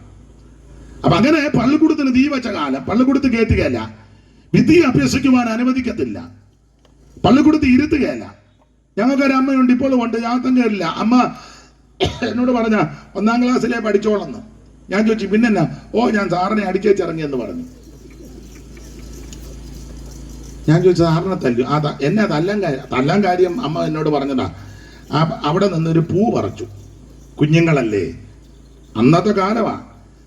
ഒരു പൂ പറിച്ചപ്പോ സാറിന് ഇഷ്ടപ്പെട്ടില്ല. സാറ് പൂണൂലിട്ട ആളാ, അത് ഇഷ്ടപ്പെട്ടില്ല. കൂടെ പഠിച്ച പിള്ളേരെ വിളിച്ചേച്ച് ഈ അമ്മയെ ബെഞ്ചേ കയറ്റി നിർത്തിയേച്ച് മറ്റവനോട് പറഞ്ഞു അടിക്കടാന്ന്. ഒരു പൂ പറിച്ചതന്നെ, പൂ പറിച്ചത് തെറ്റ്. അഥവാ ഒരു പൂ പറിച്ചാൽ ഇനി ശിക്ഷയ്ക്ക് ഒരടി കൊടുക്കാം. പക്ഷെ സാറ് വേറെ വെച്ചിരുത്തിലാണ് അടിച്ചത്. ഏതാ തെളിച്ച് പറയണോ? ഇത്രയും തെളിച്ചാ പോരെ, മതി. അത് ബോധമുള്ളവർക്ക് മനസ്സിലാകും. അപ്പൊ ഓരോ അടി അമ്മക്കിട്ട് അടിക്കുക. അപ്പൊ അടിക്കുമ്പോ മറ്റേ പയ്യനെ അടിക്കുന്നേ, അത് സാറിന്റെ അടുത്ത ആളാ. അടിക്കടാന്ന് പറഞ്ഞു. അവൻ അടിക്കുമ്പോ സാർ ഇപ്പറയുന്നു അടിക്കടാ, ഓരോ അടിക്കും. അപ്പൊ എന്നോട് അമ്മ പറഞ്ഞതാ, 14ാമത്തെ അടി വന്നപ്പോൾ കാലുമടക്കി അവന്റെ മോന്തയ്ക്ക് അടിച്ചേച്ച് ഇറങ്ങി വന്ന് സാറിനൊട്ട് ഇടിയും മോന്തയ്ക്ക് കൊടുത്തേച്ച് ഞാനിങ്ങ്. ഇപ്പോഴും ഉണ്ട് അമ്മ. ഈയിടെ ഞാൻ പോയി കണ്ടു. തള്ളയുടെ ഇപ്പൊ ചെന്നാലും നല്ല പെരുക്ക് കിട്ടും. ഞാൻ പിന്നെ പരുവത്തിനെ പോയിരിക്കുള്ളൂ, ഇച്ചിരി അകന്നേ ഇരിക്കുള്ളൂ. എന്നെ അമ്മ സങ്കടപ്പെട്ടിരിക്കുന്നേ. ഇത് ഇങ്ങനെയൊക്കെയുള്ള കാലം ഉണ്ടായിരുന്നു. പള്ളിക്കൂടത്ത് കയറ്റുകയല്ല, വിദ്യ അഭ്യസിക്കുവാൻ അനുവദിക്കത്തില്ല. സംസ്കൃതം ദേവഭാഷ. ഇത് അധകൃതൻ ഉച്ചരിക്കരുത്, നാക്ക് പിടിതെടുക്കും. കേൾക്കരുത്, ചെവിക്കകത്ത് തീ ഒഴിക്കും. മനസ്സിലായോ? അങ്ങനത്തെ ഒരു കാലം ഉണ്ടായിരുന്നു കേരളത്തിൽ. അന്ധകാരം, ഇരുട്ട്. പാടത്തെ പണിയെടുത്താൽ കൂലി ചോദിക്കാനൊക്കത്തില്ല, തന്നാ മേടിക്കാം. അന്നൊക്കെ കൂലിയാൻ കണക്കായി. എൻ്റെ വല്യമ്മച്ചി ഇപ്പോഴും ഉണ്ട്, എൻ്റെ അപ്പൻ്റെ അമ്മ ഇപ്പോഴും ഉണ്ട്. എൻ്റെ അപ്പനും അമ്മയും മരിച്ചു, അമ്മച്ചി ഉണ്ട്, വല്യമ്മച്ചി. 107 വയസ്സ്, ഇപ്പൊ 107. നിങ്ങൾ ഓർക്കുന്ന തള്ള എവിടെ കണ്ട് തളർന്നു കിടക്കാതെ വയറ് പോലെ നിൽക്കുന്നു. ബോധക്കേടുമില്ല, നല്ല ഓർമ്മയാണ്. അപ്പൊ അമ്മ പഴയ കാര്യമൊക്കെ എനിക്ക് പറഞ്ഞു തരും. പഴയ കാര്യങ്ങളെല്ലാം പറഞ്ഞു തരും. അപ്പൊ ഈ കാര്യങ്ങളെല്ലാം പറഞ്ഞു തരുമ്പോ അമ്മച്ചി പറഞ്ഞു തന്നിട്ടുണ്ട്. പാടത്ത് പണിയെടുക്കണം. അന്നൊക്കെ പാടി പണിയെടുക്കുമെന്ന. പാടത്ത് പാടിക്കൊണ്ട തലപ്പാട്ടാ, പാടി പണിയെടുക്കും. തലപ്പാട്ടുകാർക്ക് രണ്ട് കൂലിയാ. അന്നൊക്കെ കൂലിയാൻ കണക്കിനാ കൊടുക്കുന്നത്. പഴയ ആൾക്കാർക്ക് അറിയാം കൂലിയ. അച്ഛൻ അറിയത്തില്ല അച്ഛാ കൂലിയാ. ചിലപ്പോ നെല്ലാ കൊടുക്കുന്നത്. നെല്ലാ കൊടുക്കുന്നത്. അത് സന്ധ്യക്കേ കിട്ടുവുള്ളൂ. സന്ധ്യ വരെ പാടി പണിയെടുക്കണ്ടേ. സന്ധ്യക്ക് ആ നെല്ല് വരമ്പത്ത് തരും. അത് മേടിച്ചോണ്ട് ഒന്നൊക്കെ ഈ ഇട്ടിരിക്കുന്ന ഉത്തരിയമോ അല്ലെങ്കിൽ തോർത്തിനകത്തായിരിക്കും. അല്ലെ കൊട്ടയോ വട്ടിയോ വല്ലതും കാണും. തലവെട്ടി അല്ലെ പുട്ടല്. ഇതൊന്നും ഇപ്പോഴത്തെ പിള്ളേർക്കാർക്കും പുട്ടല് കിട്ടല്ലെന്നൊന്നും പറഞ്ഞ് പുട്ടലെന്നാന്ന് മനസ്സിലായോ? പിന്നെ മുട്ടൽ എന്നാന്നറിയാം, കാരണം ശ്വാസം മുട്ടല്. പുട്ടലറിയാൻ മേലേലും. അപ്പൊ അതാണ് കൂലിയാൻ നെല്ല് കൊടുക്കും. അത് വീട്ടിൽ കൊണ്ടുവന്ന് വീട്ടിൽ വരുമ്പോ സന്ധ്യ കഴിയും, ഇരുട്ടും. കുഞ്ഞുങ്ങളൊക്കെ നോക്കിയിരിക്കുക, അച്ഛയ്ക്ക് വകയില്ല. അത് കൊണ്ടുവന്ന പഴയ അമ്മ അത് വറത്തു കുത്തും. ഒരലും ഒലക്ക ഉണ്ട്. ഒലക്ക പോലും ഈ കൊച്ചുങ്ങൾ കണ്ടിട്ടില്ല. പിന്നെ ആ കൂടെ കണ്ട തള്ള അപ്പനെ തല്ലാനായിട്ട് രാത്രി മറത്ത് കുത്തി പേറ്റി പറക്കി കഞ്ഞി വെക്കും. കഞ്ഞി വെച്ച് കൂട്ടാനൊന്നും കാണുകയല്ല ചിലപ്പോ എല്ലാ വീട്ടിലും. ആ മുളക് അടുപ്പയിലിട്ട് ചുട്ട അടച്ചോറ്റി പലക വെച്ചൊന്ന് തവിയും പഴയ ചിരട്ടത്തവിയാ, കണ്ണൻ ചിരട്ട. അതുകൊണ്ടൊന്ന് ഉടച്ച് വെളിച്ചെണ്ണയൊന്നും കാണുകയല്ല. ആ ചൂട് കഴിഞ്ഞ അപ്പൊ കൊച്ചുങ്ങൾ ഒന്ന് രണ്ടെണ്ണമൊക്കെ കിടന്ന് ഉറങ്ങും, ചിലപ്പോ തല്ലി വിളിച്ചെഴുതി. അങ്ങനത്തെ ഉള്ള കാലമുണ്ടെന്ന് ഇതൊക്കെ ചിന്തിക്കണ്ടേ? നിങ്ങളുടെ ഇരിപ്പ് കണ്ടിട്ട് കവടിയാർ കൊട്ടാരത്തിൽ നിന്ന് വന്ന തള്ളമാരെ പോലെ ആയിരിക്കുന്നത്.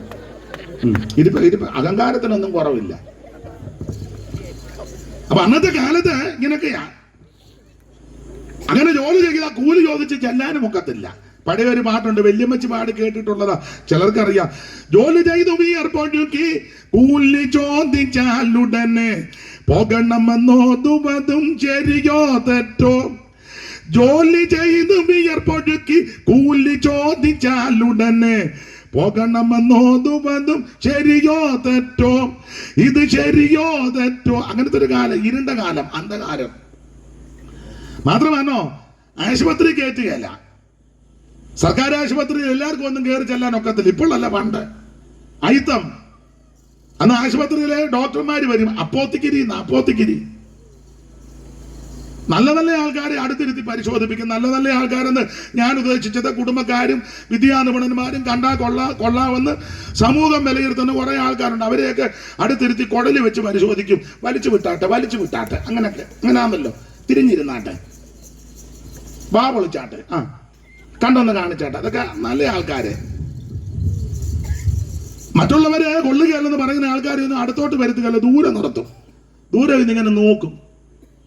അടുത്ത് ചെന്ന് അയിത്തമല്ലേ, തൊടാനൊക്കത്തില്ല. ദൂരെ നിന്ന് നോക്കി വെച്ച് പിന്നെ എല്ലാവർക്കും കൂടെ ഒരേ മരുന്നാ. പണ്ടൊക്കെ ഉണ്ടായിരുന്നു, നിങ്ങളുടെ കൊച്ചില് വലിയ അണ്ടാവിനകത്ത് കലക്കി വെച്ചിട്ട് വരുന്നവർക്കെല്ലാം കുപ്പി കണക്കിനാ. പഴയ തള്ളമാര് മണ്ണെണ്ണ കുപ്പിയായിട്ടാ പോകുന്നത്, വലിയ തുടക്കമുള്ള കുപ്പി നിറച്ചൊഴിച്ചു കൊടുത്തുകൊണ്ട് വലിയ സന്തോഷമാണ്. ഇങ്ങോട്ട് നിനക്ക് എത്ര കിട്ടിയെന്നാ, എനിക്കൊരു കുപ്പി. അവിടെ മുതൽ തള്ള അങ്ങ് കുടിക്കുക. ആണെന്ന് ഞാൻ തമാശ പറഞ്ഞതല്ല. ഗുളികയെല്ലാം മാരി കൊടുക്കുക. എത്ര ഗുളിക ഉണ്ടടി ചിന്നമ്മേ?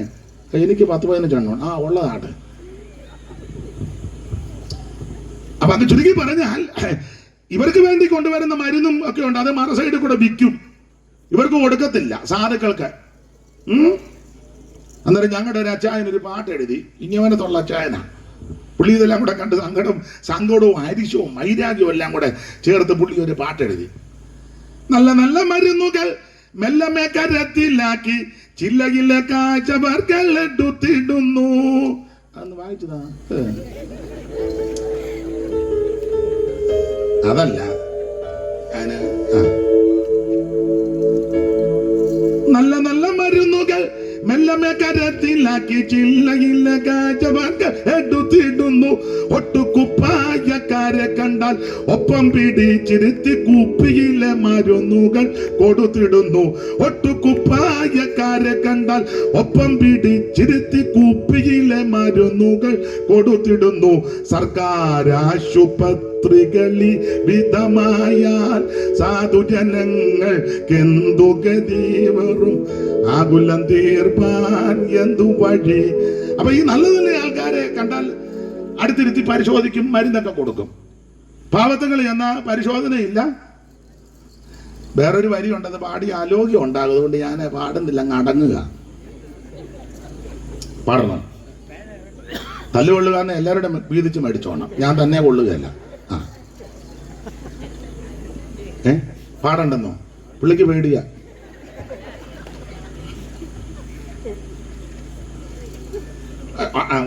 ഒരു വരി പാടാം, മൊത്തം വേണ്ട. പാടട്ടെ അച്ഛാ? അച്ഛാൻ ഏറ്റല്ലോ? അത് മതി. അച്ഛാൻ ഏറ്റെങ്കിൽ പിന്നെ കാര്യം റെഡിയാ.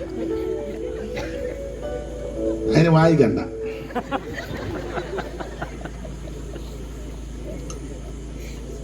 നല്ല നല്ല മരുന്നുകൾ മെല്ലമേ കരത്തിലാക്കി ചില്ലയിലെ കാഴ്ചവർകൾ എടുത്തിടുന്നു. ഒട്ടുകുപ്പായക്കാരെ കണ്ടാൽ ഒപ്പം പിടിച്ചിരുത്തി കുപ്പിയിലെ മരുന്നുകൾ കൊടുത്തിടുന്നു. സർക്കാർ ആശുപത്രികൾ ഈ വിധമായാൽ സാധുജനങ്ങൾ എന്തു ഗതി വരും, ആകുലം തീർപ്പാൻ എന്തു പതി. കെട്ടുപ്രായം തികയാത്ത തരുണിമാർ വന്നിടുമ്പോൾ മട്ടുമാറി എഴുന്നേക്കും, പരിശോധിക്കും. മനസ്സിലായല്ലോ? അത്ര മതി. അത് പാടുന്നില്ല, വെറുതെ എന്തിനാ? അതൊരു പ്രത്യേക പരിശോധനയാ. ഇന്നും അങ്ങനെ പരിശോധിക്കുന്ന ആൾക്കാർ. പിന്നെ അപ്പൊ പള്ളിക്കൂടത്ത് കയറ്റുകയല്ല, വഴി നടക്കാനൊക്കത്തില്ല, വിധി അഭ്യസിക്കുവാൻ അനുവദിക്കത്തില്ല. അമ്മമാർക്ക് മാറു മറക്കാൻ ഒക്കത്തില്ല. പഴയ അമ്മമാര് അതെ മാറു മറക്കാൻ ഒക്കത്തില്ല. മാത്രമാണോ അവയവങ്ങൾക്ക് കരം കൊടുക്കണം. പണ്ടൊരമ്മയ്ക്ക് അവയവത്തിന് കരം കൊടുക്കാൻ ഒക്കാതെ വന്നപ്പോ അവയവം ചെത്തി കൊടുത്താണ് കൊണ്ടുപോകാൻ പറഞ്ഞു. താൻ എന്നാന്ന് വെച്ചാൽ ചെയ്യാൻ. ചിരിച്ചു കളയരുത്, നടന്ന സംഭവമാ. ആ ദേശത്തിന് ഇപ്പോഴും അവയവത്തിന്റെ പേര് പറഞ്ഞ ആ ദേശത്തിന്റെ പേര് മനസ്സിലായോ? ഇങ്ങനത്തെ അന്ധകാരം പിടിച്ചൊരു കാലം. ദൈവത്തിന്റെ മഹത്വം. ഇതുപോലെ വെള്ളത്തുണി ഒന്നും കൊടുത്തോണ്ട് എല്ലാവർക്കും നടക്കാനൊക്കത്തില്ല. അതാണ്ട് ഈ അമ്മയൊക്കെ നല്ല വൃത്തിയായിട്ട് വെള്ളത്തുണി, വല്യമ്മയുടെ അമ്മയ്ക്കൊന്നും ഇതൊന്നും ഒക്കത്തില്ല. എൻ്റെ വല്യപ്പൻ്റെ അപ്പൻ ഇങ്ങനെ വെള്ളത്തുണി കൊടുത്തോണ്ടൊന്നും വൈക്കത്തമ്പലത്തിന്റെ സൈഡിൽ കൂടെ പോകാൻ ഒക്കുകയല്ല. അമ്മേരെ കുളത്തിൽ തള്ളി കിട്ടേനും ആണെന്ന് വടയാറ് കൂടെ പോകാൻ ഒക്കും അമ്മേ. ആറ്റിക്കളഞ്ഞാനും. ഇതുപോലെ വെള്ളത്തുണി ഇട്ടുകൊണ്ട് എൻ്റെ വല്യപ്പൻ്റെ അപ്പനെ 100 കൊല്ലം മുമ്പ് അന്തസ്സായിട്ട് നടക്കാൻ ഒക്കത്തില്ലെന്നായി പറഞ്ഞത്. അഥവാ വെള്ളത്തുണി ഇടണമെങ്കിൽ കരി വാരി തേച്ച് കറുപ്പിച്ച കരിയോ ചെളിയോ തേച്ചു വേണം കൊടുക്കാൻ. ഇപ്പൊ തന്നെ ഞാൻ ഇഷ്ടം പോലെ വെള്ളത്തുണി അതിന്റെ എല്ലാം കേട് തീർത്താണ് നടക്കുന്നത്. ഇതുകൊണ്ടൊരു 2-3 മീറ്റർ, ഇതുകൊണ്ടൊരു 2-3 മീറ്റർ. ഇവനെല്ലാം ചെയ്യാത്തതിന്റെ ഞാൻ കുറച്ചുകൂടെ തുണി മേടിക്കാനിരിക്കുക. ഇന്നിപ്പോ എല്ലാം മനസ്സിലാകുന്നുണ്ടോ? അപ്പോൾ ഇങ്ങനത്തെ ഒരു വല്ലാത്ത കാലം ഈ ദേശത്തുണ്ടായിരുന്നെന്ന്. ബാക്കി ചരിത്രത്തിലോട്ടൊന്നും ഇപ്പൊ ഞാൻ പോകുന്നില്ല. തമ്പുരാക്കന്മാർക്ക് പണിയെടുത്ത് കൊടുക്കണം. മാത്രമല്ല പണിയെടുത്താൽ മതി. അത് നിങ്ങളെല്ലാം ചുമന്നുകൊണ്ട് കിടക്കണം. അതിനെന്നാ പറയുന്നത്? ചുമന്നുകൊണ്ട് പല്ലക്കെന്നല്ല വേറെ മഞ്ചല് 2 ഉണ്ട്. മഞ്ചല് പൊടിയും പോകുന്നതും.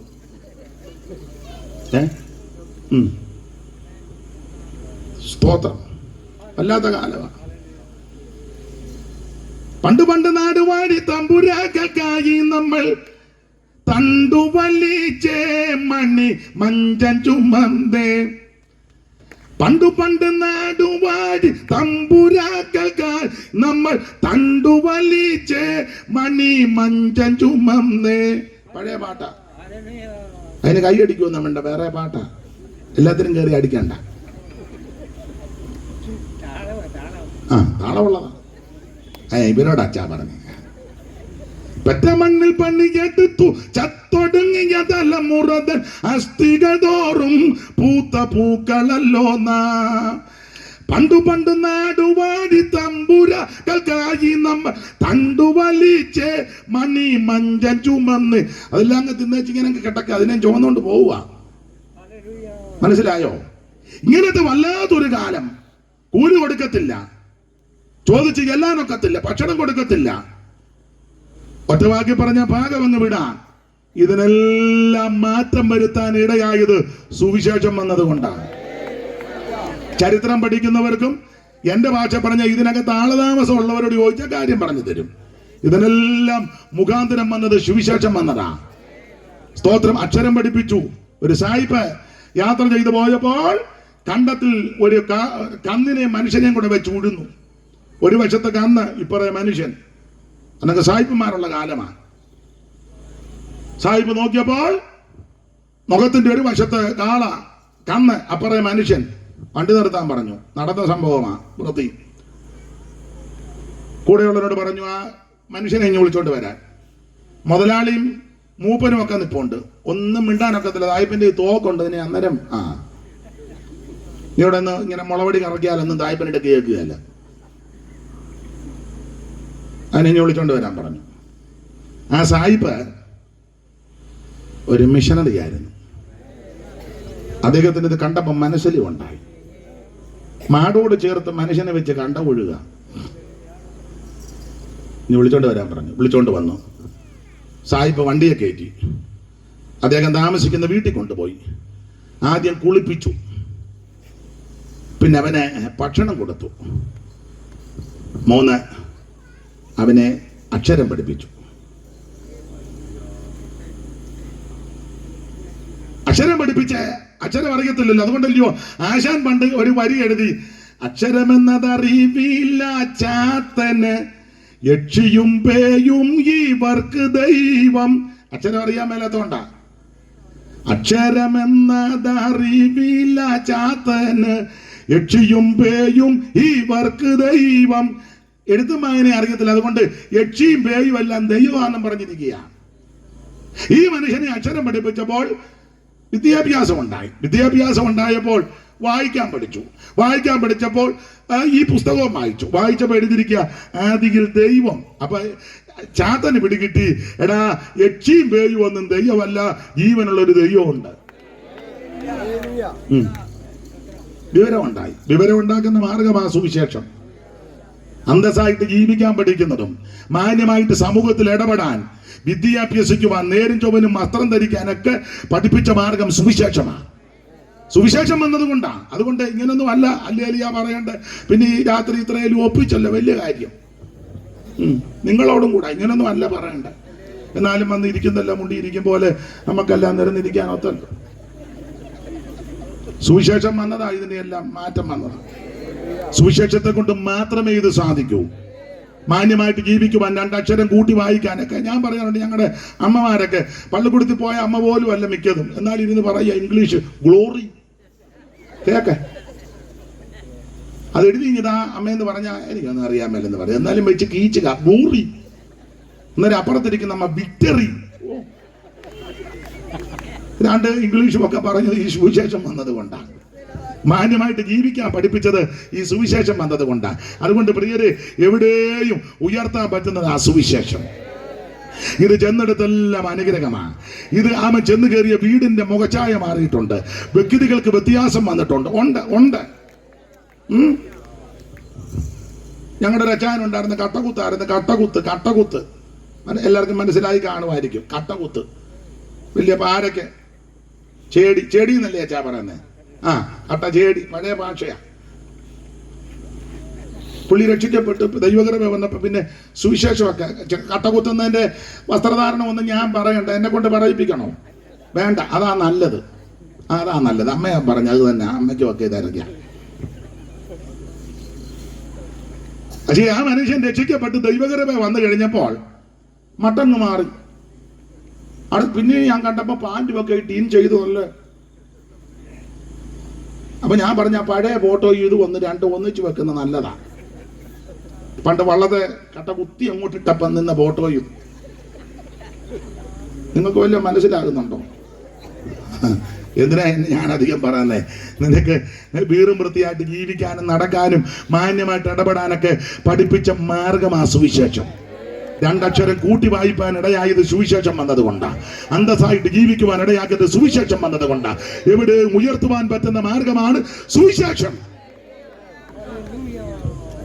എന്ത് കഷ്ടപ്പെട്ട വലിയ വലിയ ആൾക്കാർക്ക് എന്തെല്ലാം ഒപ്പിച്ചു കൊടുത്തു. പണ്ടൊരു പാട്ടുണ്ട്, ഞാനൊരു അല്പം തെറ്റിച്ചേ പാടാൻ പറ്റുള്ളൂ. അതിനെ വെച്ചാൽ സുവിശേഷ യോഗമായതുകൊണ്ടാണ്. വേറെ യോഗമാണെന്നെങ്കിൽ തെറ്റിക്കുകയല്ല, അങ്ങനെ തന്നെ പാടിയാണ്. അപ്പം ഞാൻ ഈ പാട്ട് പാടുമ്പോൾ പഴയ അമ്മമാരിപ്പം പറയും, ഉപദേശം അത് തെറ്റിച്ചാന്നല്ലോ പാടിയത്. അതെ, മനഃപൂർവ്വമാണ്.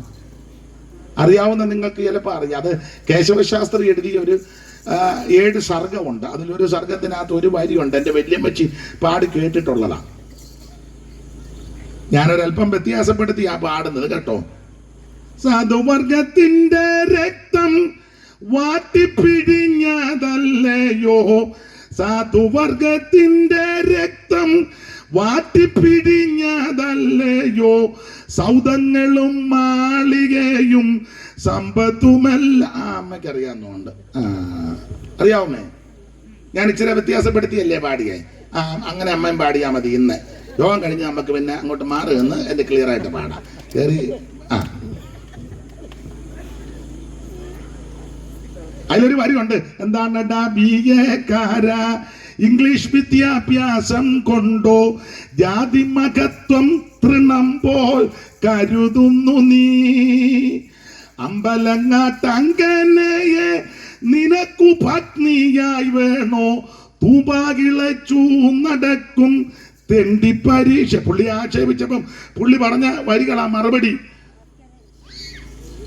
നാളികേര നെല്ലും മറ്റും നാനാവിധ ധാന്യങ്ങളും മാളികയിൽ തരുന്നവർ സാധുക്കളല്ലോ. ഇച്ചിരി വ്യത്യാസപ്പെടുത്തിയാ പാടുന്നത്. അപ്പൊ സാധുക്കളെ ഉഴിഞ്ഞും പിഴിഞ്ഞും പീഡിപ്പിച്ചു ഉപദ്രവിച്ചും ഒക്കെ സൗധങ്ങളും മാളികകളും ഒക്കെ പടുത്തുയർത്തി. പക്ഷേ അവരെ അടുപ്പിക്കത്തില്ല, അവർക്ക് വിദ്യ അഭ്യസിക്കുവാൻ അനുവദിക്കത്തില്ല, പള്ളി കൊടുത്ത് കയറ്റുകയില്ല, നല്ല വസ്ത്രം ധരിക്കാൻ അനുവദിക്കത്തില്ല, നല്ല ഭക്ഷണം കൊടുക്കത്തില്ല. പക്ഷെ ഇതിനെല്ലാം മാറ്റം വരുത്തിയത് സുവിശേഷം വന്നത് കൊണ്ടാണ്. അതുകൊണ്ട് എന്റെ പ്രിയരെ, എവിടെയും ഉയർത്തുവാനും എവിടെയും പറയുവാനും എവിടെയും ഘോഷിപ്പാൻ ഇടയാക്കുന്ന ഒന്നേ ഉള്ള സുവിശേഷം. ആ സുവിശേഷത്തിന്റെ സാക്ഷ്യം വഹിപ്പാൻ ഇന്ന് രാത്രി ഇവിടെ കൂടപ്പെട്ട ദൈവമക്കളെ ഓർത്ത് ഞാൻ ദൈവത്തെ സ്തുതിക്കുന്നു. എന്താ സുവിശേഷം? യേശു ക്രിസ്തു. എന്തിനാ സുവിശേഷം? സകല മനുഷ്യരും രക്ഷപ്പെടാൻ. ആരാ സുവിശേഷം കേൾക്കണ്ടേ? സകല ജാതികളും ഇത് കേൾക്കണം. ഇത് കേട്ടാലുള്ള ഗുണമെന്നാ? ഒന്ന്, ഇരുട്ട് മാറും. നിന്റെ ജീവിതത്തിന്റെ ഇരുട്ട് മാറും. എത്രയോ പേര് മദ്യത്തിനും മയക്കമരുന്നിനും അടിമകളായി.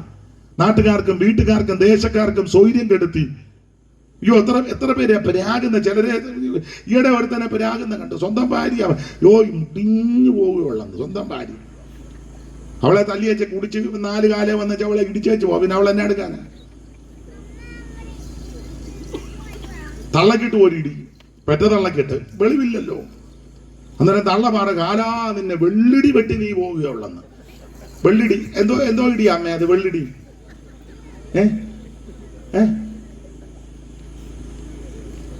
ആ തള്ള പറഞ്ഞതാ വെള്ളിടി.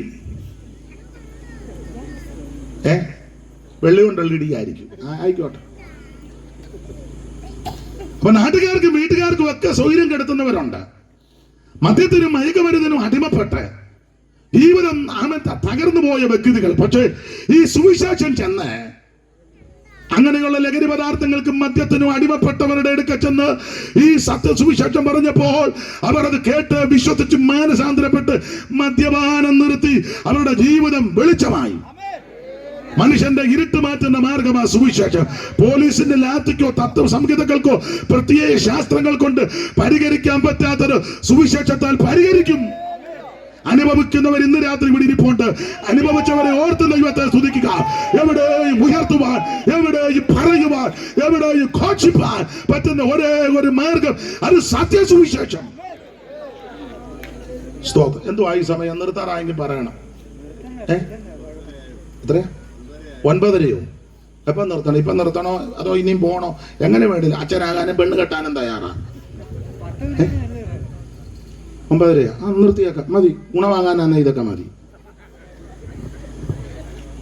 ശകലം കൂടെ വേണം അമ്മയ്ക്ക് ശകലം കൂടെ വേണമെന്ന്. എന്നാ പോട്ടെ. എനിക്ക് തന്നെ അച്ചായന് വേണ്ട പറഞ്ഞെന്നു ഇച്ചിരിയുടെ പോട്ടെ. ഇച്ചിരിയുടെ ശകലം കൂടെ തരാം.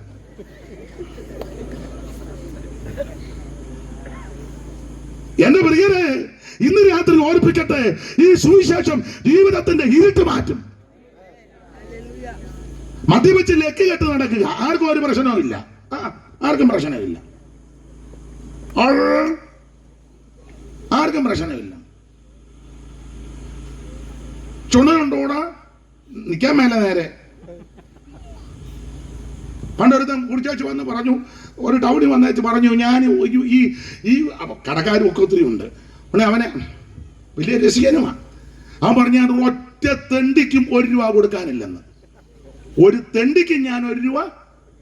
അപ്പൊ കടയിൽ നിന്ന് ജോർജ് കുട്ടി വന്ന് ചോദിച്ചു, എടാ നീ എനിക്ക് പൈസ തരാനില്ലയോ? യോ, ജോർജ് കുട്ടി തെണ്ടിയാണോ? യോ, കുരിശുമൂട്ടില്ല ജോർജ് കുട്ടി തെണ്ടിയാണോ? അങ്ങനെ പറയരുത്. ഞാനൊരു തെണ്ടിക്കും കൊടുക്കാനില്ലെന്നാ. അന്നാട്ടെ ഞാൻ പോവാന്ന്.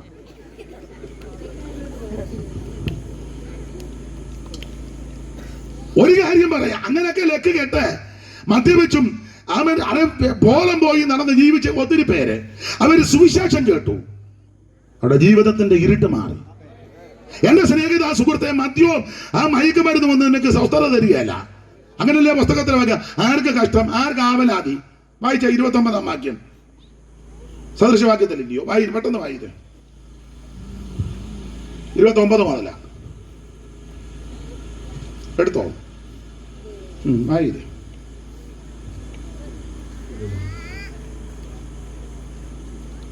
29-ാം വാക്യം മുതൽ 23-ന്റെ 29 വായിച്ചോ. ആർക്ക് കഷ്ടം, ആർക്ക് സങ്കടം, ആർക്ക് കലഹം, ആർക്ക് ആവലാതി, ആർക്ക് അനാവശ്യമായ മുറിവുകൾ, ആർക്ക് കൺചുവപ്പ്, വീഞ്ഞു കുടിച്ചുകൊണ്ട്. മദ്യപിക്കുന്നവന്റെ കാര്യമാ. മദ്യപിക്കുന്ന വീട്ടിലും മദ്യപിക്കുന്ന വ്യക്തിക്കായി ഇതെല്ലാം സംഭവിക്കുന്നത്. എന്തൊക്കെയാ? ഒന്നുകൂടെ വായിച്ചു. 29. ആർക്ക് കഷ്ടം, കഷ്ടം. ആർക്ക് സങ്കടം, സങ്കടം. ആർക്ക് കലഹം, കലഹം. ആർക്ക് ആവലാതി, ആവലാതി. അനാവശ്യമായ മുറിവ്, അനാവശ്യമായ മുറിവ്. ആർക്ക് കൺചുവപ്പ്, കൺചുമപ്പ്. വീഞ്ഞു കുടിച്ചുകൊണ്ട്. മദ്യപിക്കുന്നവന്റെ കുഴപ്പടികളായി പറയുന്നത്. വായിച്ചോ. വീഞ്ഞു കുടിച്ചുകൊണ്ട് നേരം വൈകിക്കുന്നവർക്കും, പിന്നെ മദ്യം രുചിച്ചു നോക്കുവാൻ പോകുന്നവർക്കും, മദ്യം രുചിച്ചു നോക്കാൻ പോകുന്നവർക്കും, പിന്നെ വീഞ്ഞു ചുവന്ന് പാത്രത്തിൽ തിളങ്ങുന്നതും രസമായി ഇറക്കുന്നതും നീ നോക്കരുത്. നോക്കി നിൽക്കരുത്. കുടിക്കുകയെല്ലാം പോയി നീ വെള്ളം ഇറക്കി നിൽക്കുക. നോക്കി നിൽക്കരുതെന്ന്. അടുത്തത്. ഒടുക്കമത് സർപ്പം പോലെ, ഒടുക്കമത് സർപ്പം പോലെ നിന്നെ കടിക്കും, കടിക്കും. പിന്നെ അണലി പോലെ കൊത്തും, അണലി പോലെ നിന്നെ കൊത്തും. പിന്നെ നിന്റെ കണ്ണ് പരസ്ത്രീകളെ നോക്കും. പിന്നെ അങ്ങനെ ഉണ്ട്. നിന്റെ ഭാര്യ കണ്ട മനസ്സിലാകുകയല്ല, അപ്പുറത്തെ മേരിക്കുട്ടീനെയാ. മനസ്സിലായോ? പരസ്ത്രീകളെ നോക്കും. പിന്നെ നിന്റെ ഹൃദയം വക്രത പറയും. വക്രത പറയും. വക്രത പറയും. ഇത് കിട്ടാൻ വേണ്ടിയേ. സാറേ, നേരം വെളുത്തിട്ട് ഒരു ഗ്ലാസ് ചായ പോലും കുടിച്ചിട്ടില്ല, എന്തേലും തരണേ. വക്രതയാ. ഉടനെ നമ്മൾ പറയുന്ന ചായ കുടിച്ചോ? ചായ കുടിക്കാനാണോ പോകുന്നേ? കുടിക്കും, ചായ അല്ല. ഞാന് ചങ്ങനാശ്ശേരി ടൗണിൽ നിൽക്കുമ്പോൾ ഒരാൾ എന്നോട് വന്ന്, സാറേ 2 ദിവസമായി ഭക്ഷണം കഴിച്ചിട്ട് എന്തേലും, അയ്യോ ഇത് കേട്ടപ്പോ സങ്കടം, 100 രൂപ കൊടുത്ത് അന്ന് കൊടുത്തേക്ക്. ഞാൻ എനിക്ക് കടയിൽ നിന്ന് 1-2 സാധനം വേണം, മേടിച്ച് വെച്ച് ഇറങ്ങിയപ്പം ബാറിൽ നിന്ന് ഇറങ്ങി വരുന്നു. എങ്ങനുണ്ട് വക്രത? ഇപ്പൊ അങ്ങനെ ആരെങ്കിലും വന്ന് പറയാ, സാറേ കഴിച്ചേച്ച് 2 ദിവസമായി, ബാ ഹോട്ടലിലോട്ട് കയറിക്കോ, ആവശ്യമുള്ളത് മേടിച്ച് കഴിച്ചു. അന്നേരം അവൻ പറയാ വിശക്കുന്നില്ലെന്ന്. വക്രത പറയും. വക്രത. ഇവിടെ ഞാൻ മാറി കയറുന്നപ്പോ ഒരാൾ വന്നു, സാറേ, ഈ ചിലർ സാറേ എന്ന് കേൾക്കുമ്പോൾ അങ്ങേ ഇളകും. കാരണം വിളിച്ചതെല്ലാം വേറെ വിളിയാ നമ്മളെ വിളിച്ചത്. അന്നേരം ഒരുത്തൻ രാവിലെ വന്ന് പിന്നെ അത് വലിയ കാര്യമില്ലേ. നേരത്തെ വിളിച്ചപ്പോഴെല്ലാം മുന്നിൽ വേറെ ഡാഷ് ഉണ്ടായിരുന്നു. ഇവൻ നേരിട്ട് വന്ന് ഒരു ഡാഷും ഇല്ലാതെ സാറ് ഇളകി. അപ്പൊ ഇവൻ രാവിലെ വന്ന്, എന്റെ ഭാര്യക്ക് ക്യാൻസറാണ്. യോ എന്ന് എത്ര നാളായി? കുറച്ച് നാളായി. ഇന്ന് മെഡിക്കൽ കോളേജിൽ കൊണ്ടുപോകണം.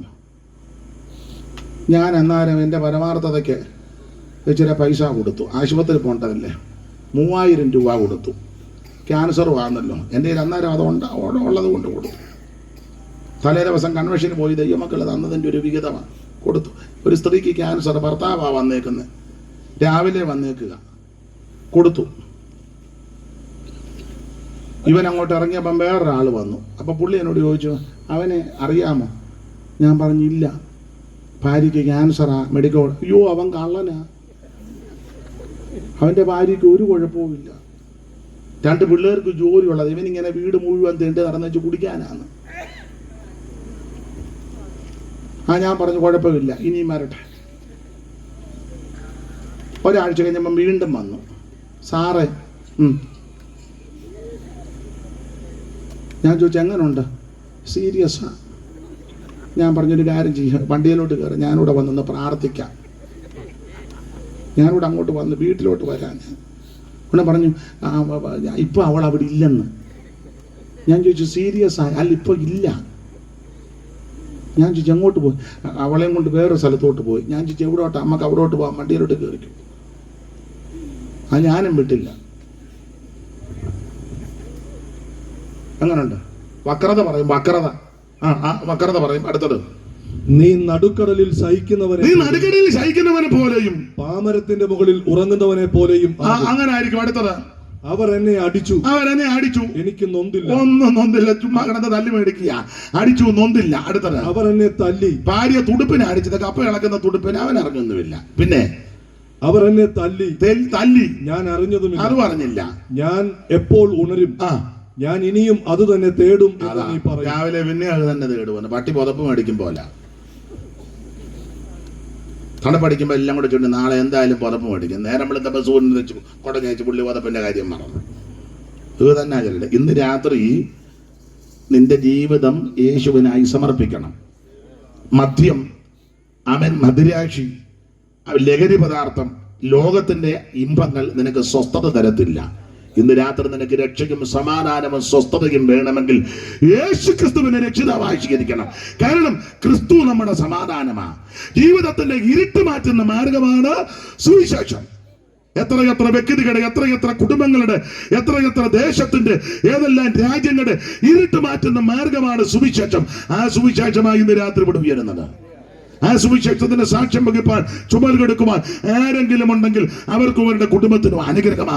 അനുഭവിക്കുന്ന ദൈവമക്കളെ ഓർത്ത് ദൈവത്തെ സ്തുതിക്കുക. സുവിശേഷം യേശു ക്രിസ്തു.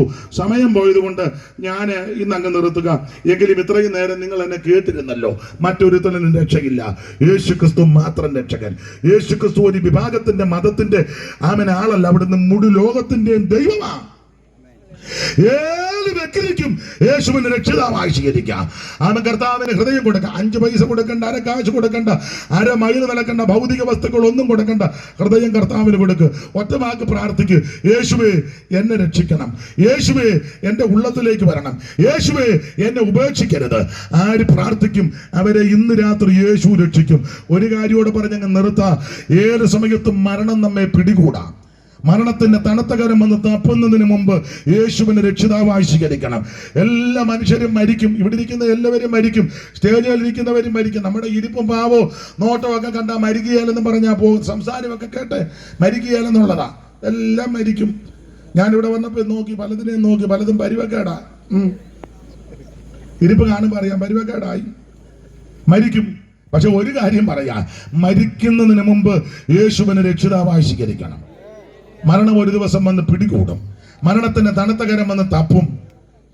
നാമം ചൊല്ലിയപ്പോ പണ്ട് ചൊല്ലിയിട്ടുണ്ട്, കുന്നുകൾ പോലെ ധനമുണ്ടാകിലും ഇന്ദ്രന് സമമായി വാണിയിടുകിലും ഒന്നുരിയാടുവതിനെ കിട്ട വന്നാൽ യമപടർനാരായണ ജയാന്ന. കരളിൽ വിവേകം കൂടാതെ കണ്ട് അനുനിമിഷം വത് കളയരുതാരും മരണം വരുമിനി എന്ന് നനച്ചിക മരുവുക സതതം. മരിക്കും. മൂത്താമ്പാക്കൽ ഉപദേശി പണ്ട് പാടി, വണ്ണം പെരുത്താലും മണ്ണിനെറിയത് കണ്ണിന്റെ ഭംഗിയും മായമായ കൊട്ടാരമായാലും വിട്ടേ മതിയാകും കോട്ടയ്ക്കകത്തേക്ക് മൃത്യു ചെല്ലും. അധ്യാത്മരാമായണത്തിൽ എടുത്തച്ഛനൊരു വരി എഴുതി, ഭോഗങ്ങളോരോ ക്ഷണപ്രഭാ ചഞ്ചലം വേഗേന നഷ്ടമാം ആയുസുമോർക്ക നീ വക്കിനി സന്തപ്ത ലോകസ്ഥാമ്പ് ബിന്ദുന സന്നിപം മർത്തിജന്മം ക്ഷണഭങ്കുരം എന്ന് പറഞ്ഞാൽ എല്ലാവരും മരിക്കും. തോട്ടത്തിൽ കവിതകൾക്കകത്തൊരു വരിയുണ്ട്, ഒരിക്കൽ ഈ ജഗത്തെയും ജഡത്തെയും പിരിഞ്ഞ് നാം തിരിക്കണം, വിസമ്മതങ്ങളൊന്നും ഫലപ്പെടാം. പടുക്കളെന്ന് പേരെടുത്ത പൂർവിക പ്രമാണികൾ കൊടുക്കുമെന്ന് സംഭവിച്ചു കേട്ടുകേൾവി ഇല്ലകോ.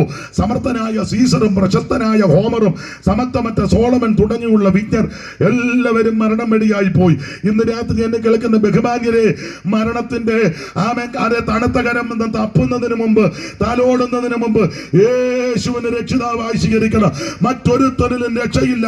രക്ഷപ്പെടാൻ, രക്ഷിക്കപ്പെടാൻ ഒറ്റ മാർഗം, ഒറ്റ വഴി യേശു ക്രിസ്തു മാത്രം.